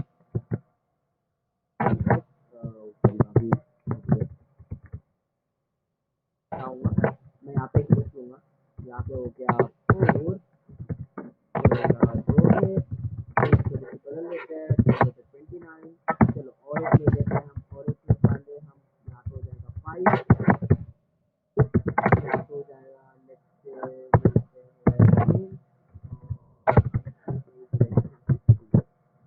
अब एक बार एंटर करते हैं, तरफ incorrect number of binding supply the current session with मैंने कोई और कॉमा मिस हो गया था, कहीं ना कहीं पे तो कॉमा मिस हो गया मेरा, लग रहा है। अच्छा सॉरी सॉरी सॉरी, अगर आपको जैसे अगर दो डालना है तो आपको एग्जीक्यूट के, हाँ ये मैंने मिस्टेक किया ना, एग्जीक्यूट की जगह एग्जीक्यूट नहीं आ जाएगा, अगर आपको एक चलाने से एग्जीक्यूट आएगा, अगर आपको 2-3 बार मतलब एक ही साथ 2-3 वैल्यू इंसर्ट कराने हैं, एक साथ 2-3 वैल्यू डिलीट करानी है, तो मतलब एक साथ मल्टीपल क्वेरीज अगर आपको चलाने हैं तो आपको एग्जीक्यूट से चेंज करके कमांड करना पड़ेगा, एग्जीक्यूट नहीं, ठीक।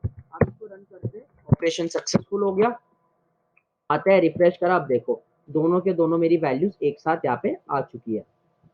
So this is how you can actually insert values, multiple values, ठीक। अब मान लो कि जैसे आप पे डिक्शनरी है, ठीक है, आपने बोला सर मेरे पे तो डिक्शनरी है, तो फिर अब क्या करूं मैं, तो मैंने क्या बोला, मैंने बोला अगर भैया आप पे डिक्शनरी है ना, तो एक काम करो, जब आप यहाँ पे आओगे वैल्यूज के अंदर, तो सबसे पहले एक कोलन डाल के सबसे पहला आप अपना की दे दो, ठीक है, उसके बाद आप अपना दूसरा की दो, ठीक है, और उसके बाद आप अपना तीसरा की दो, कुछ इस तरीके से, और उसके बाद आप अपनी डिक्शनरी पास कर दो इसके बाहर। कैसे, मैं यहाँ पे आऊंगा, मैंने एक डिक्शनरी बनाई, ठीक है, अब डिक्शनरी के अंदर सबसे पहले आईडी, जो जो ये वाली की है ना, इसी वाली की को आपको अंदर लिखना, और कुछ नहीं।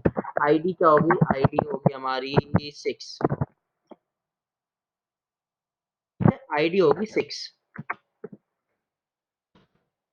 आईडी होगी 6, राइट, आईडी 6 होगी, नहीं इंटीजर है ना, तो 6, राइट। इसके बाद हो गया नेम, नेम जैसे मान लेते हैं हर्ष, राइट, और इसके बाद finally age, age is let's say 28, right. Execute कर दिया, ये कर दिया, चलो अब देखते हैं क्या हम इसको रन कर पा रहे हैं। Operation successful, let's come here, reload this, and as you can see we inserted data with the help of a dictionary. ठीक। तो ऐसी अगर आपको अब मान लो अब क्या बचा, हमने क्रिएट कर लिया, हमने डेटा को रीड कर लिया, हमने डेटा को डिलीट कर दिया। अब एक आता है कि अपडेट कैसे करेंगे, ठीक। तो अपडेट कैसे करेंगे, अब अपडेट कमांड लिख के देखते हैं। तो मैं इसको यहीं पे छोड़ देता हूँ, एक नया क्वेरी बना लेते हैं। इसको बोलेंगे हम कर्सर डॉट एग्जीक्यूट, ठीक। इसके अंदर होगा अपडेट, अपडेट स्टूडेंट और set, set name is equal to what, name is equal to, चलो एक काम करते हैं, हमारे पे यार भाई ये जो 28 नंबर, ये जो 28 एज का जो बंदा है, इसका नाम तो हर्ष नहीं, इसका नाम तो अभिषेक है। तो अब मैं क्या करूंगा, अब इसको मैं अपडेट करने की कोशिश करूंगा, किससे, अपनी आईडी की मदद से। तो मैं क्या करूंगा, अपडेट स्टूडेंट सेट नेम अभिषेक, अभिषेक, ठीक है। अब मेरे को बताना पड़ेगा कौन सा रिकॉर्ड अपडेट करना है। तो मैं लिखूंगा where ID is equal to what, where ID is equal to क्या है, आईडी 6 है, ठीक। अब इसको सेव करते हैं, रन करते हैं, ऑपरेशन सक्सेसफुल आ गया। इसको एग्जीक्यूट करते हैं, अब देखो हर्ष चेंज होके अभिषेक में बदल गया, ठीक। सो ये थे हमारे, एक्चुअली हम डेटाबेस से कैसे कनेक्ट करते हैं। लेकिन आप कभी भी डायरेक्टली ऐसा डेटाबेस का कोड नहीं लिखते हो, हम हमेशा ORM या फ्लास्क या ऐसा कोई चीज इस्तेमाल करता है जिसकी मदद से हम क्या कर सकते हैं, हम अपने डेटाबेस को बना सकते हैं, ठीक। सो यहाँ तक सबको क्लियर आया कि हमने डेटाबेस को कैसे करा। ये जो क्वेरीज है, ये क्वेरीज मैं आपको नहीं समझाऊंगा कि ये क्वेरीज डेटाबेस की क्वेरीज है। ये क्वेरीज आपको पता होनी चाहिए। अगर आपको नहीं पता, आप जाके आप डायरेक्टली नेट पे जाओ, when you go to the internet, आप डायरेक्टली इंटरनेट पे जाओ, इंटरनेट पे आप जाके यहाँ पे लिखो कि क्या लिखो, आप लिखो माई एसक्यूएल क्वेरीज, ठीक। आप लिखो माई एसक्यूएल क्वेरीज, जैसे आप लिखोगे आप पे बहुत सारे आ जाएंगे, जैसे जावा टी पॉइंट है, मैं सबसे पहले इसकी उठाता हूँ। तो देखो क्रिएट डेटाबेस, डेटाबेस कैसे बनाना है, एसक्यूएल सेलेक्ट डेटाबेस कैसे करना है, टेबल कैसे बनानी है, ठीक है, ऑल्टर और मतलब टेबल को ऑल्टर कैसे करना है, इंसर्ट कैसे करना है, अपडेट कैसे करना है। तो ये सब आपको पता होने चाहिए। जो कमांड्स है, these command you should know, ताकि आप डेटाबेस के साथ काम कर सको, ठीक। तो यहाँ तक सबको क्लियर है, हमने डेटाबेस में कैसे कनेक्ट करा, कैसे हमने create operation, read operation, delete operation और एक ऑपरेशन बनाया। इज इट क्लियर, ठीक है। तो चलो, तो अब मैं एक आपको आप ये जो अगर आपको समझ आ चुका है, मैं आप ये कोड दे देता हूँ आपको, जस्ट कॉपी दिस कोड, ताकि आप पे कोड हो। और क्योंकि जो मैं असाइनमेंट दूंगा, मैं उस असाइनमेंट में आपको कहाँ तक गया, ऑपरेशन अनसक्सेसफुल तक गया ना, तो उसके नीचे से आना है। तो मैं आपको असाइनमेंट में ऐसी एक क्वेश्चन दूंगा जिसमें आपको पूरा एक करंट ऑपरेशन बनाना है, ठीक है। सो आपको वो करना पड़ेगा, ये इसके नीचे ही है। ये जो प्रिंट ऑपरेशन सक्सेसफुल है ना, उसके नीचे ही आएगा ये प्रिंट टाइप, ठीक है। ये एक साथ आता नहीं है, तो मैंने दो दो बार प्रिंट कर, इसको दो दो बार भेज दिया।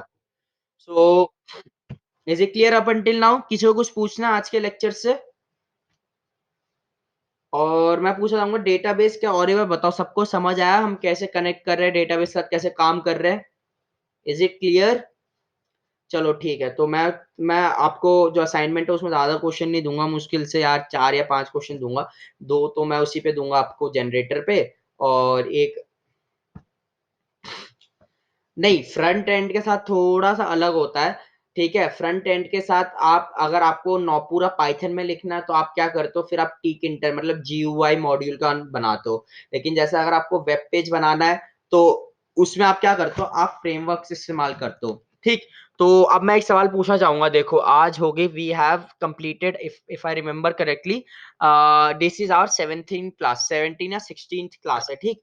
अब हम पे सिर्फ 4 मतलब अब हम पे सिर्फ कितने दिन बाकी है, अब हम पे सिर्फ 3 या 4 दिन बाकी है, ठीक। तो अब इन 3 या 4 दिन में, अब आप पे मैं आपको दो ऑप्शन देता हूँ, आप बताओ क्या करना है आपको, ठीक है। सबसे पहला ऑप्शन तो है कि जो GUI मॉड्यूल है, जो टिक टिक इंटर मॉड्यूल है, वो हम सीखे, ठीक है। उसमें सीखने के लिए ज्यादा कुछ नहीं है, उसमें वही थोड़ी बहुत चीजें हैं, लेकिन आप उनका इस्तेमाल कर भी सकते हो, ठीक है। और दूसरा, और उसमें क्या, उसमें पूरा पाइथन का कोड होता है, ठीक है। आप पाइथन के अलावा कुछ और नहीं सीखोगे।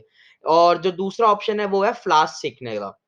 फ्लास्क क्या है, फ्लास्क एक पाइथन की वेब फ्रेमवर्क लाइब्रेरी है, जो कि दुनिया के बड़े बड़े लोग इस्तेमाल करते हैं, जैसे कि क्या, उबर का बैकएंड पूरा आपका फ्लास्क पे बना है, ठीक। आपका गूगल का क्लाउड इंजन का बैकएंड फ्लास्क पे बना है, ठीक। आपके नेटफ्लिक्स लेमोर का बैकएंड फ्लास्क पे बना है, ठीक। आपका इंस्टाग्राम पहले फ्लास्क पे बना था, अब जैंगो पे बना है। आपका पिंटरेस्ट जो वर्ल्ड की सबसे बड़ी वॉलपेपर या इमेज शेयरिंग वेबसाइट है, वो फ्लास्क पे बनी है, ठीक।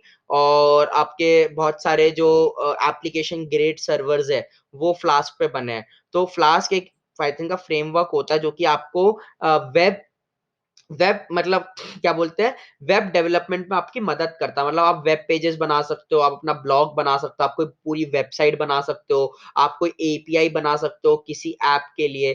तो अब दो सवाल यहाँ पे है कि क्या टिक इंटर के साथ जाना है या फ्लास्क सीखना है।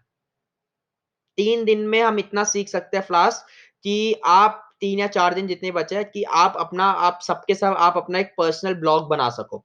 इतना मैं सिखा सकता हूँ आपको। फ्लास्क सीखेंगे क्यों, सबको ब्लॉग चाहिए क्या अपना पर्सनल? मतलब जी।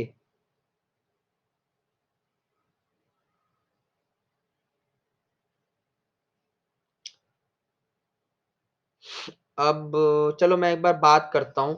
तो सबका गेट का पेपर अभी 2-3 दिन में एक साथ है क्या?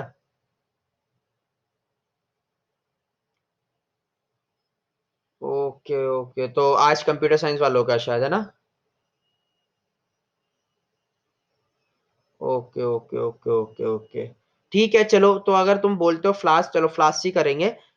तो मैं एक बार बात कर लेता हूँ एक बार कि ऐसी ऐसी बात है, तो फिर मैं आपको उसके बाद बताता हूँ, ठीक है। लेकिन अगर आप चाहते हो फ्लास्क से करेंगे तो फ्लास्क ही करेंगे, वो तो जैसे ही आप फ्री होते हो तो उसके बाद दोबारा आ जाना, तो उसके बाद हम वहां से क्लास कंटिन्यू कर लेंगे। लेकिन उसके बाद मैं बात कर लेता हूँ एक बार, ठीक।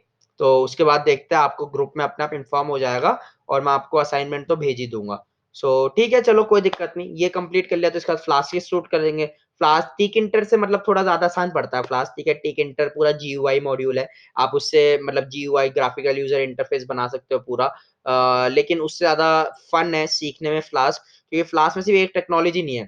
फ्लास्क में आपकी पाइथन आती है, आपकी एसक्यूएल अल्केमी आती है, आपकी माई एसक्यूएल आती है, आपका फ्रंट एंड एचटीएमएल आता है, सीएसएस आता है, जावास्क्रिप्ट आता है, जावास्क्रिप्ट के फ्रेमवर्क्स भी आ जाते हैं, जेएस, रिएक्ट जेएस, ये सब आ जाता है। तो फ्लास्क अगर सीखते हो तो उसके साथ आप भी और 6-7 चीजें और भी सीख जाते हो। तो चलो देखते हैं, let me talk to the coordinators की क्या होता है कि आपका गेट का एग्जाम है तो कैसे ले करना है, क्लास क्या लेना है। So let me talk and then you will they will inform you कि कल क्लास हो गया नहीं हो गया, कब क्लास होगी। So let's end it today and I hope you have a very good day, और सबको गेट के लिए ऑल द बेस्ट। मैं आई होप कि आप सबका रिजल्ट काफी अच्छा है, ठीक। So let's end it here today. हाँ कोई दिक्कत नहीं यार, अच्छी बात है, आपका गेट का रिजल्ट अच्छा आना चाहिए यार, अच्छे अच्छे कॉलेजेस, अच्छी अच्छी जॉब्स पकड़ो, तभी तो फ्यूचर बनेगा। ठीक है चलो, okay, good good luck everyone and goodbye. Okay.